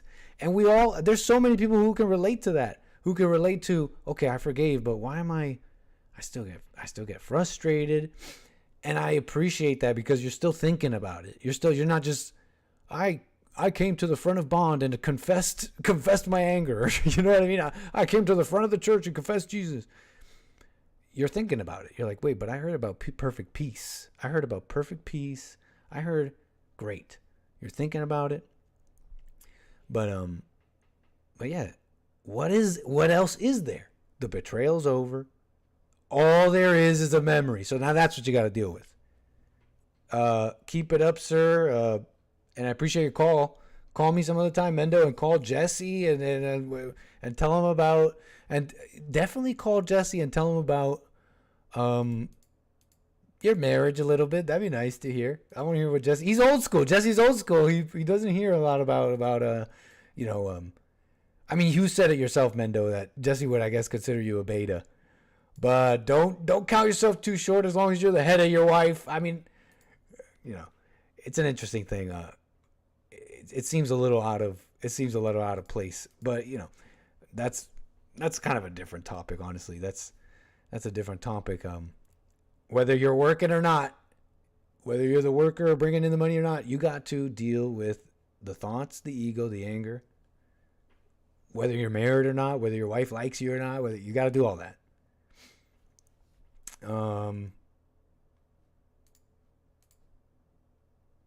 Very cool. And that's not Bogart the Plantation. Look, I wanted to take the call. The call screening software made it seem like a pretty interesting call, and I'm glad I took it. Said he wanted to talk about anger, and that's interesting. So, something real. And I appreciate that, Mendo. Okay, we were in a precarious situation, but I think honestly Jesse's going to handle this very well. If you ask me, I think Jesse's going to handle this one well. He's got his Uzi ready.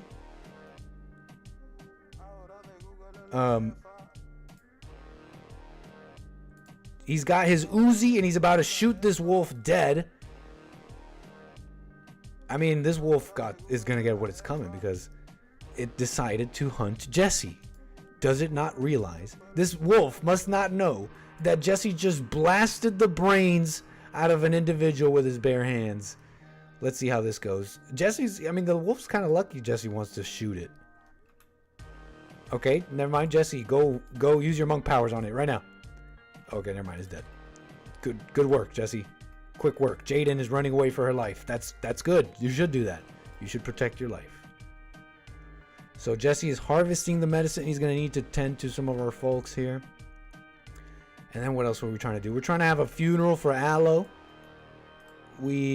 Aloe will be buried here in a moment, I'm sure. Jesse's just getting some work done.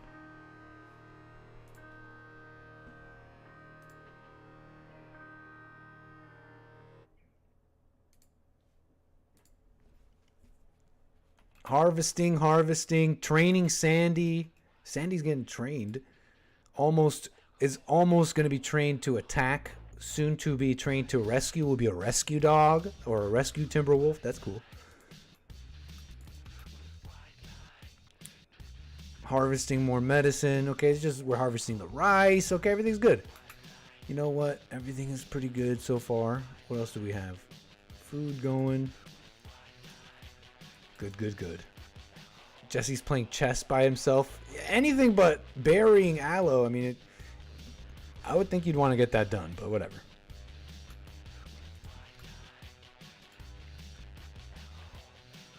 Colonist needs rescue. Willa goes down. What's wrong with Willa? Is it that infection? It looks like the infection is now has advanced to an extreme stage.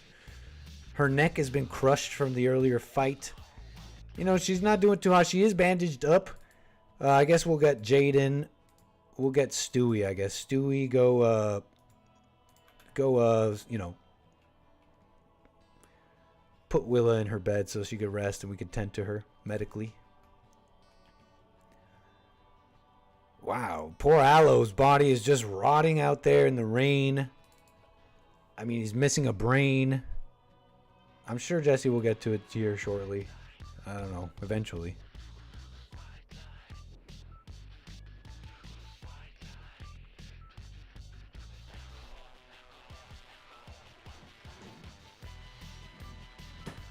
It's now daytime. Willa has died. Willa is now dead. Well, there goes Willa. Are we going to lose Stewie too? Stewie is not infected. That's good. Jaden seems to be in great health, actually. Poor Willa is now dead. So, the culling happened anyways, I guess. It wasn't me, okay, folks? I didn't do this. So, Jesse, we got to build another grave. We're going to still show respects to the dead. So we'll do that, okay? There goes another grave. We shall assign it to poor Willa. Another fallen member. In fact, you know what? Stewie, get up. Look, I know you're...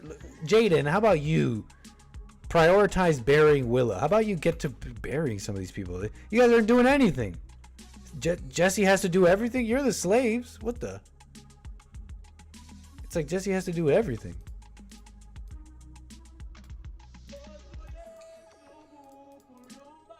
Jesse has to do everything around here. I swear, it ain't easy being a black plantation owner. It's like, you're still black. You're still doing all the work. No, he's a good leader. He's a good leader, and that's why he's leading by example. Oh, Jaden was the pregnant one? You know what? I thought Jaden was pregnant too, but I can't tell. Maybe she is pregnant and it just doesn't say. But I can't say, like, where does it say that she's pregnant? Health. It doesn't say that she's pregnant anywhere. Stewie is still, however, her man, I believe. Her fiance. So, okay, so they haven't married yet. I think that's the problem. Oh, and look, and we can give them, okay, so this is what we're going to do. This is what I mean about making the great quarters for the slaves. Well, we're going to make a nice hall. This is going to be a nice hall in here. We're going to have a beautiful wedding, okay? We're going to have an amazing wedding for Jaden and Stewie. It'll be a slave love story for the ages.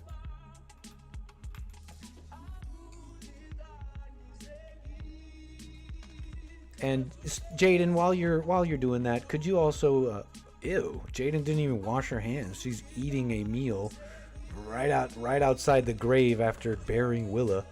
She's kind of savage. Could you also do us a favor, Jaden, and grab Aloe and bury Aloe? Prioritize burying poor Aloe, who remains in the rain.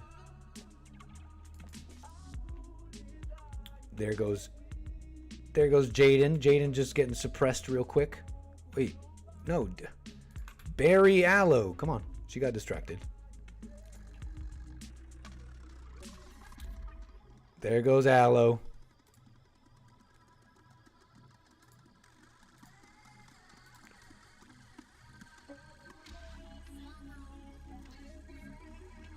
And Aloe's being buried. Okay, time to have 2 funerals. Let us have some funerals here. How do we do that?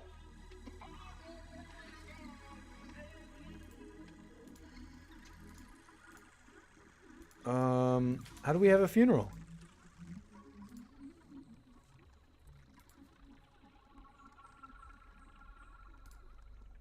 Maybe I need to make a ritual spot.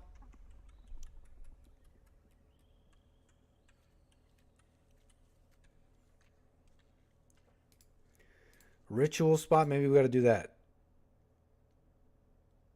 How do we do a funeral? We got to do a proper funeral.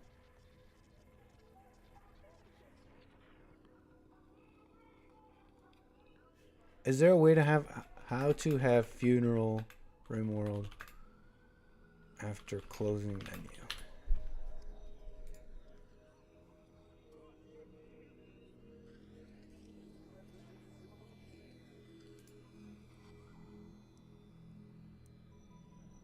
Right click on an empty grave and you can hold a funeral. Oh, okay. Jesse, right click. Oh no, what?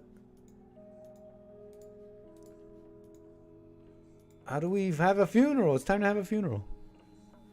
Okay, we had a funeral. Can we just pretend, I guess? Golems? You can have golems in this game? Let's tame the alpacas. Let's kill the guinea pigs on the map. Let's get the hares and the squirrels. Let's get food. And let's start. Just move on. Okay, they've been buried. It's over. That chapter is over. It's time to move on, folks. Okay, it's time to grow up.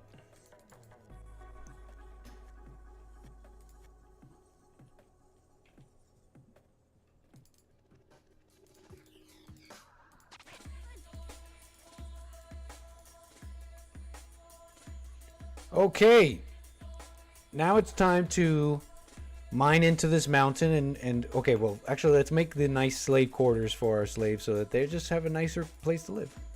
Why not even make nicer beds? How about it? Fur beds. There you go. Look at this. How is some fur beds for you? How about it? Look at that. Now you can't say anything.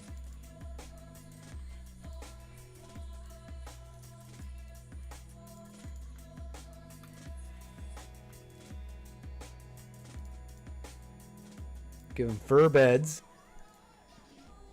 in a nice passively cooled room.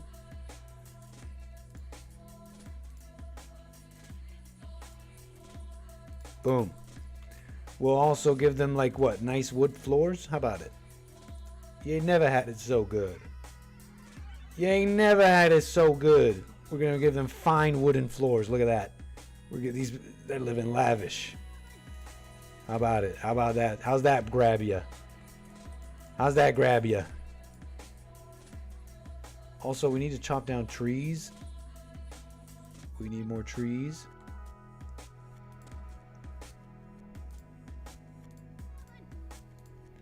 So there's a lot of work queued up, so we're going to let them work. We're going to press play on the fast speed and just kind of let them work.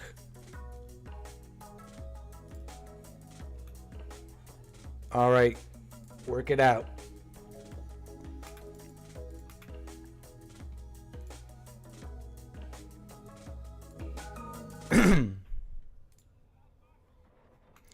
Ghost Aloe's tick just missed out on the wood floors in bed. Yeah, we're just upgrading it for the slaves. Aloe's missing out. The pot is about to finish up. Poor Aloe. Poor Aloe. I'm sorry. I take back everything I felt. It's more than what I said. It's what I felt in my heart, Aloe. And for that, I'm sorry. The heart is wicked.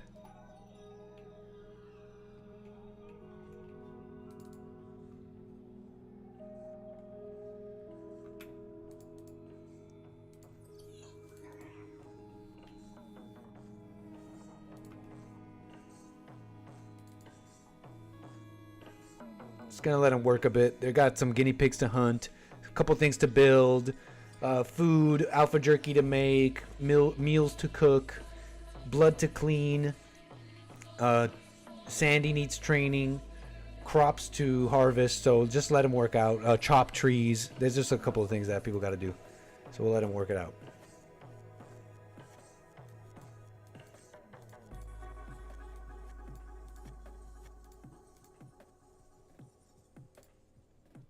Tattered apparel. Let's make them happy with some apparel as well. Let's see. Stewie, here's what we'll do.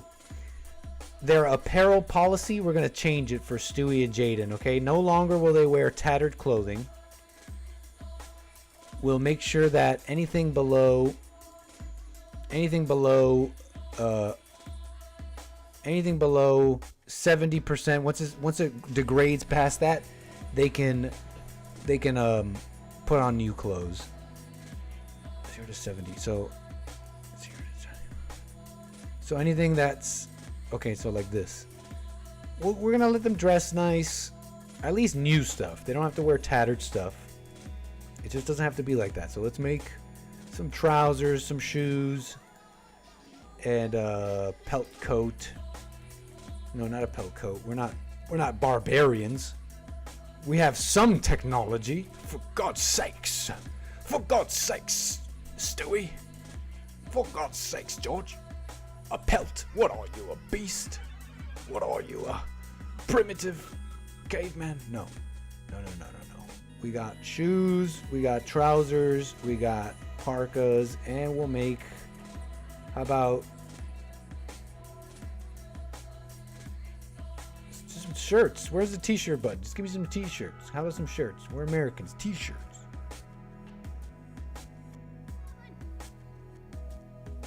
There you go. Some t-shirts there. How about it? Couple shoes, couple t-shirts, couple trousers, and we're laughing. Because they're all... Jesse's unhappy about having tattered apparel, actually. What's he have on that's so tattered? He has this Iron Simple helmet that's tattered. His backpack is looking pretty tattered. Let's make him a new backpack as well.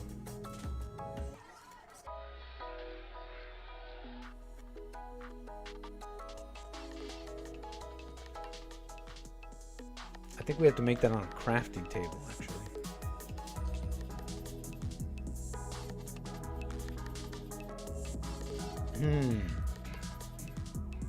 Wish they had a search function. I could just type it in. I don't have to look through all this. Where's the backpack button? Backpack, backpack. Backpack, backpack. Alright, we'll deal with that later. Just let him work. Jesse still, he still has these lindworm scale boots. If you didn't know, Jesse is in fact black. We killed a giant ancient beast, and it's very expensive scales. What did Jesse do with them? He made Tim's. He made boots out of them. He's like, no. I know that we need money and we need a lot of things, and where it was at the beginning of the story where things were pretty harrowing, but nah. We need the kicks, though. We need kicks, though. So we'll let them work a bit there. There they go.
And then you see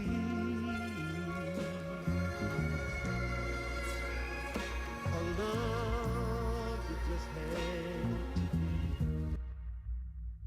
Let me show you, girl, all the things a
Feel like God put me in my position.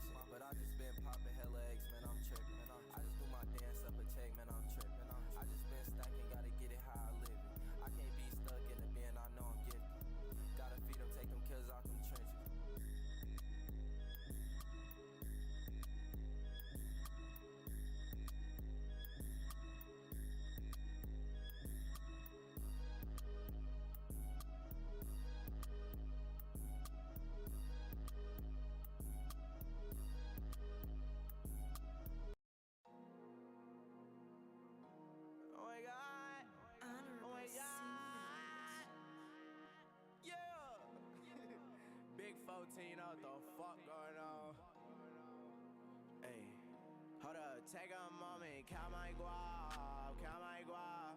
All these rags bumming in, they bumming in. Hold up, ay, count my guap, count my guap.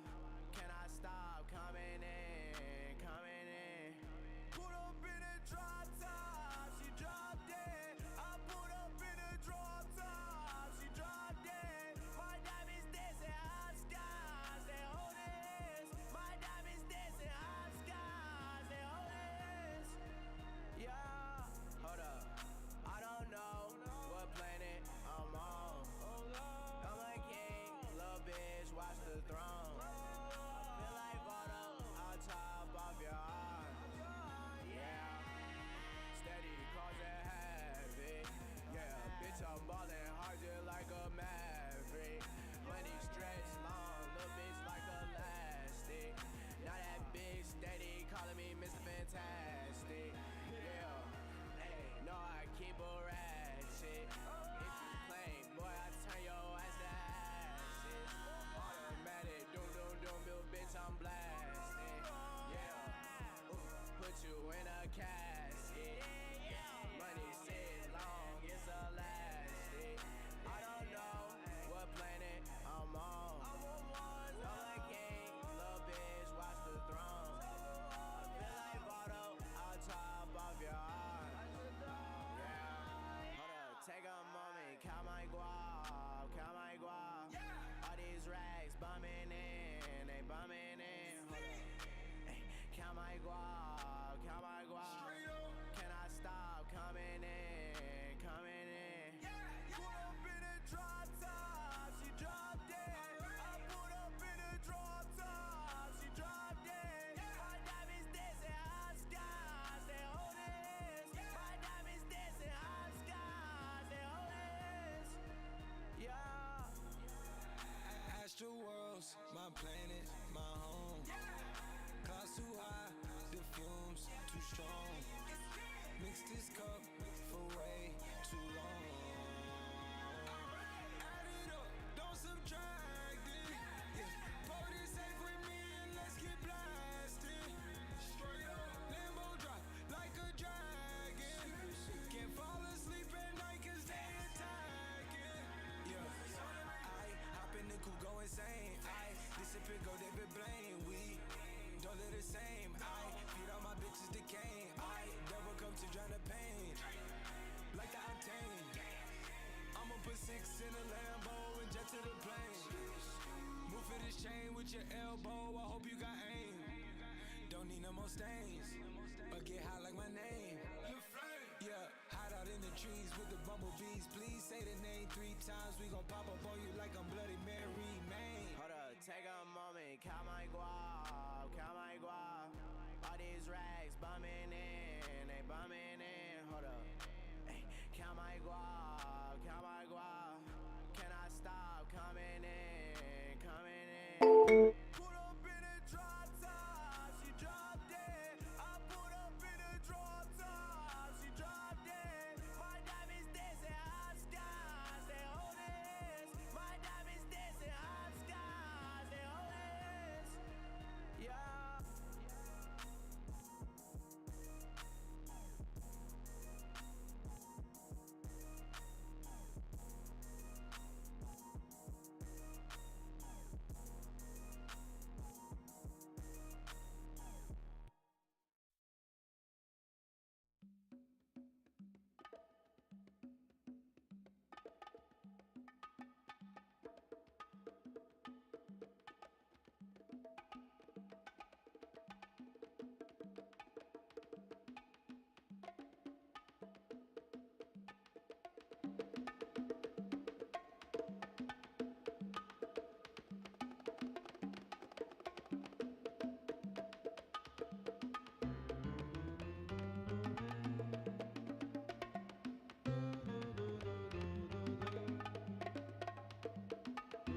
Oh my gosh, I was muted?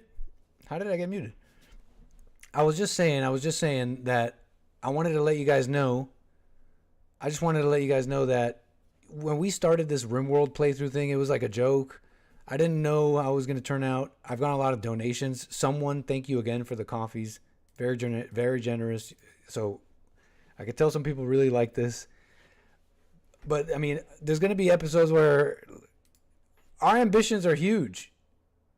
And so this is going to be over many episodes. So that's all I'm trying to say is that there's going to be episodes where we're just building, okay? So hopefully you guys enjoying it. Appreciate you guys being here. We're going to end. I mean, I have work in the morning. So, I mean, I want to get some rest. And I got a JLP show in the morning. We're going to do a long Plantation stream soon.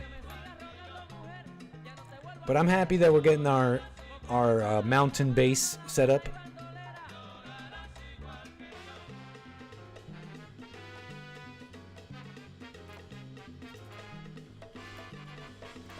Man, Nugget Man, you showed me Grasshopper. Very cool stuff.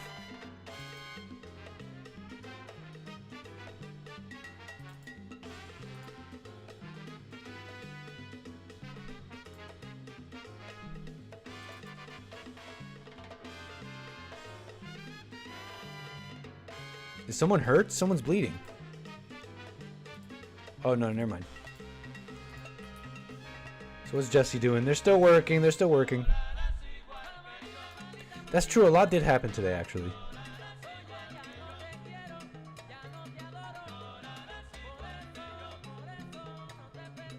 Everyone's hard at work.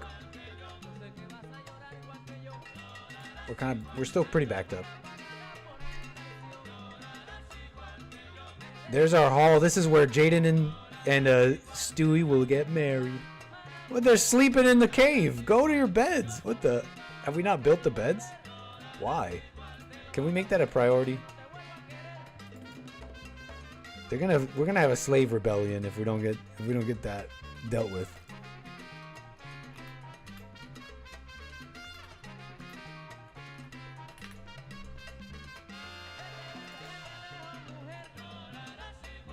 Cassava, we're frying up yuca tonight.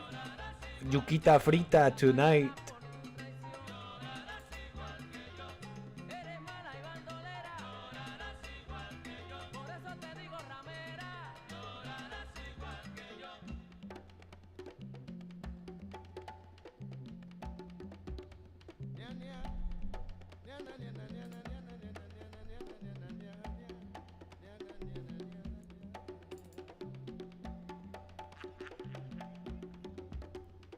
They're chopping down more trees.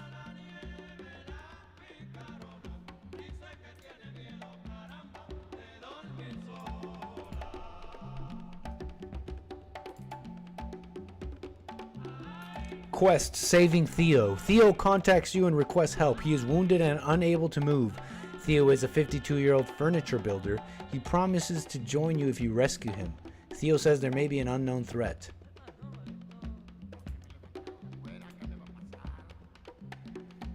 I mean, we can't see him. He seems to be far away. I don't think I want to deal with that. Look, we got things to work on. Hopefully someone comes to us. You think that's Hake? That could be Hake. Maybe we should save him. 52-year-old builder. I mean, we should take on some of these quests and develop our story a bit. I just keep thinking, I want to build, I want to like set Jesse up. He's pretty tough right now though with a Uzi. Look at his afro now that he doesn't have a helmet. I mean, Jesse's pretty tough in that right now, don't you guys think? He was able to take on multiple attackers, blow up their head and skull.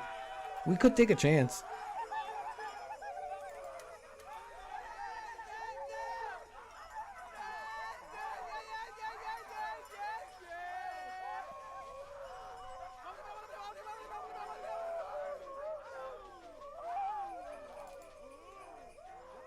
I mean, we got some time. We still have some time. We can go help that person later.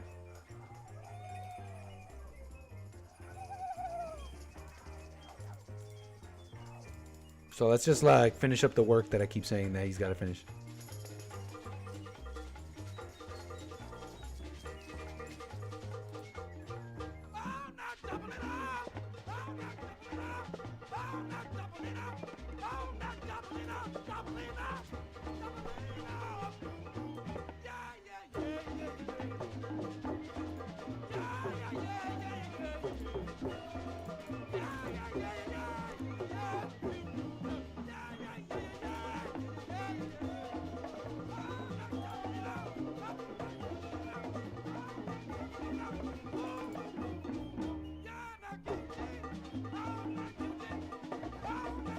They're busy. Okay, let's stop all the tree chopping. That's really put a lot of work on them. We can stop chopping all tree.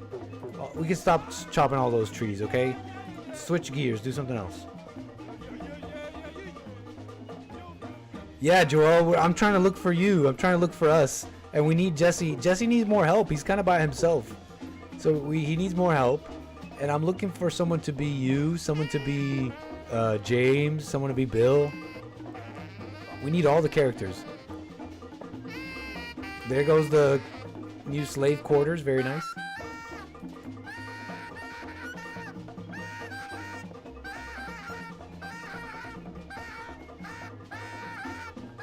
Not yet. We haven't found you, Joel. Not just yet.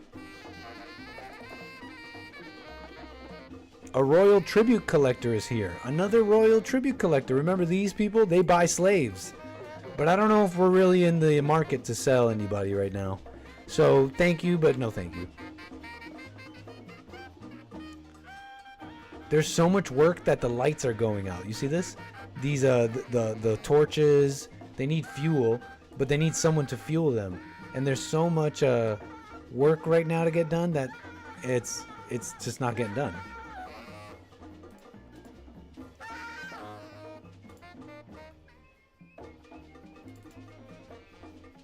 There you go. He's refueling. Jesse is now refueling. This is good. We're getting close to the end.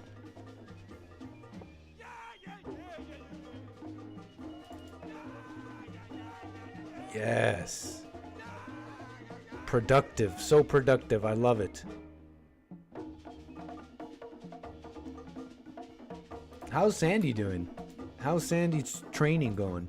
Sandy is almost fully trained. Sandy is now able to guard, attack, rescue, and even haul items around. So let's go ahead and assign Sandy to Jesse, and we'll have Sandy always following Jesse, so that Jesse is pretty much always protected. Ain't that nice, man's best friend? But Sandy stays outside.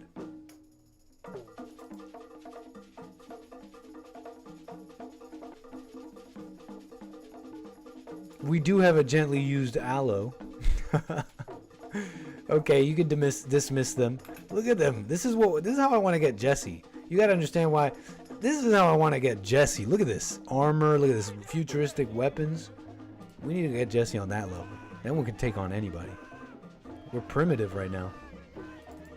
Except for that Uzi. That's at least 20th century technology.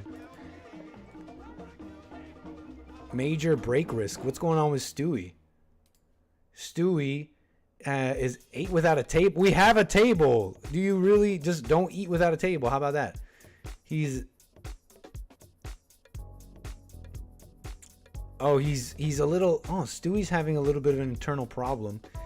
I had no choice but to join them. I'd have died alone, but I'm scared what they might do to me. So he doesn't like exactly being. He's a bit of an individual. And so Stewie is a little, but we can't change that. Sorry. So we're not fixing that. He slept on the ground. Don't worry, your bed is being built. He's drowsy and has intense pain. What's wrong with you? Oh, he's got food poisoning. It was Jaden. Jaden has food poisoning too. Great, they're puking everywhere. Carver, you were right. Listeria outbreak for eating filthy food outside of a gravesite right after burying a dead body. I don't know what's wrong with these people, but now they're puking everywhere. Look at this. That's her green puke everywhere. Should have washed her hands. Listeria outbreak.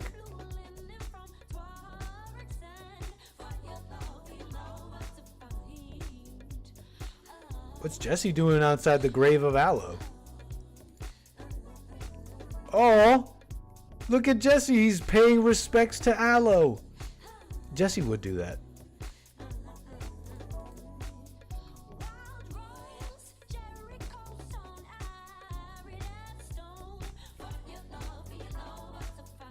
A psychic drone. Every male colonist feels a wave of anxiety and anger. Some distant engine of hatred is stirring. It is projecting a psychic drone onto this site through an orbital amplifier. Who would create such a thing? What evil species of spacefaring people would create a satellite that amplifies anxiety and anger. It's like, are you guys Satan? Or are they just our political enemies?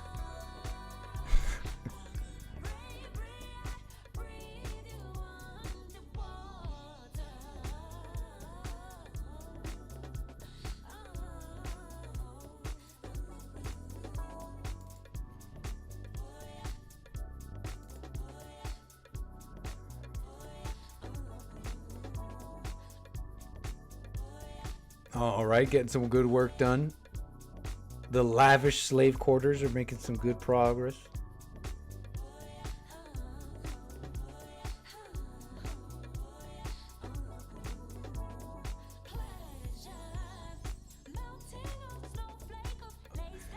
So I think I was probably muted there for a while, huh?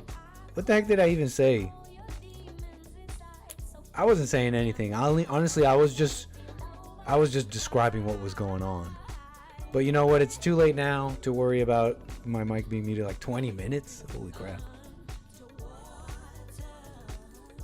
I was just describing what's going on. At this point, you could tell we've cracked into the mountain. We're creating the ritual, little like nice ceremonial space. This is where Stewie and Jaden will have their marriage.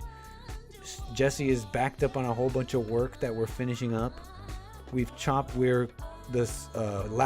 making very lavish slave quarters with nice fur beds and a very nice flooring.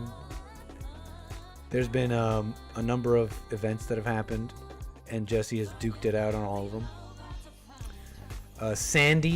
Sandy's training is going very well and has now been trained to attack and haul and rescue. Our stockpile of food and pot is going fine, just fine. Alpha jerky as well.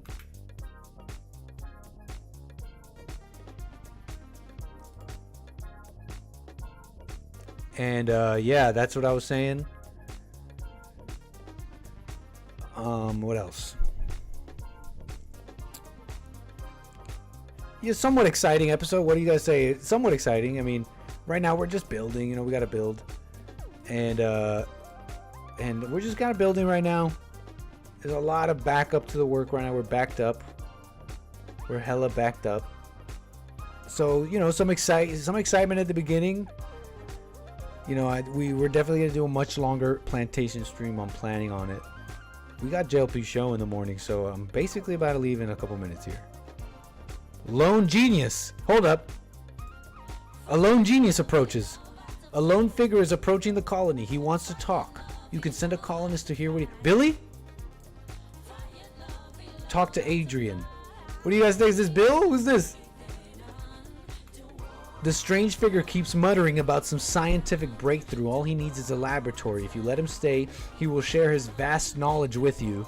It's hard to tell whether he's insane or a genius, or both. Adrian claims an extensive knowledge of alchemical practice. He can, using known sources, unknown arco-technological influence, transmute steel into various valuable resources. He may be very useful, but also sense there is something Adrian is not telling you. Yo, I think we found Bill. Allow Adrian to join, obviously. Finally, Jesse has some help. Yo, I think we found Bill. We are renaming this person into Bill. And if we don't like him, we'll just not name him Bill and then just get rid of him. But this tentatively is our Bill.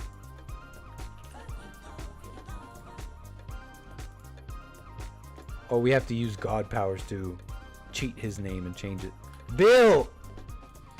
I think this is our Bill, tentatively. That's Omid? You guys think this is Omid? This could be Omid. That could be Omid.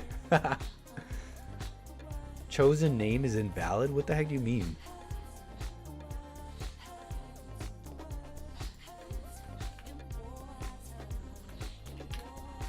Nice. Okay, tentatively, this is our Billy. Billy unlocked. And it's nice because Billy is not a slave. And so, this is great. In fact, Bill's armed. Yo, Bill is armed with a powerful weapon, a charge lance. A pulse-charged, rail-assisted lance weapon. It fires a single shot at high velocity, charging it with unstable energy as it leaves the acceleration rail. This is a very powerful weapon. We're kind of set up. Let's go. Okay, I like this. Bill, this is our Bill for now. It may change if he turns out to suck. But Bill. This is a great, I think this is a good place to leave it at. Okay? I think this is a good place to leave it at. Jesse has some help. The slaves are happy. And the plantation survives another day. Jesse exploded the brain out of the skull of Aloe. Willa succumbed to her injuries, and we buried them. I think this was a good place to leave it at. I hope you enjoyed it today. Yeah, we'll come back and we'll do more plantations. Shout out to all the donations and the people who are sponsoring and supporting the plantation streams. You guys love it. That's it from me, though. And we'll do it again, okay? We're going to do a nice long one, all right, y'all? Don't forget that tomorrow is Open Line Friday. And it's Nick Stream Friday, so we're taking a flight. It's going to be nice. It's going to be fun. We got a lot of in-flight entertainment. That's it for me, though. Go to bed. Get up nice and early and watch the JLP show. Take care, y'all. Appreciate all the callers, support, and everybody. Peace.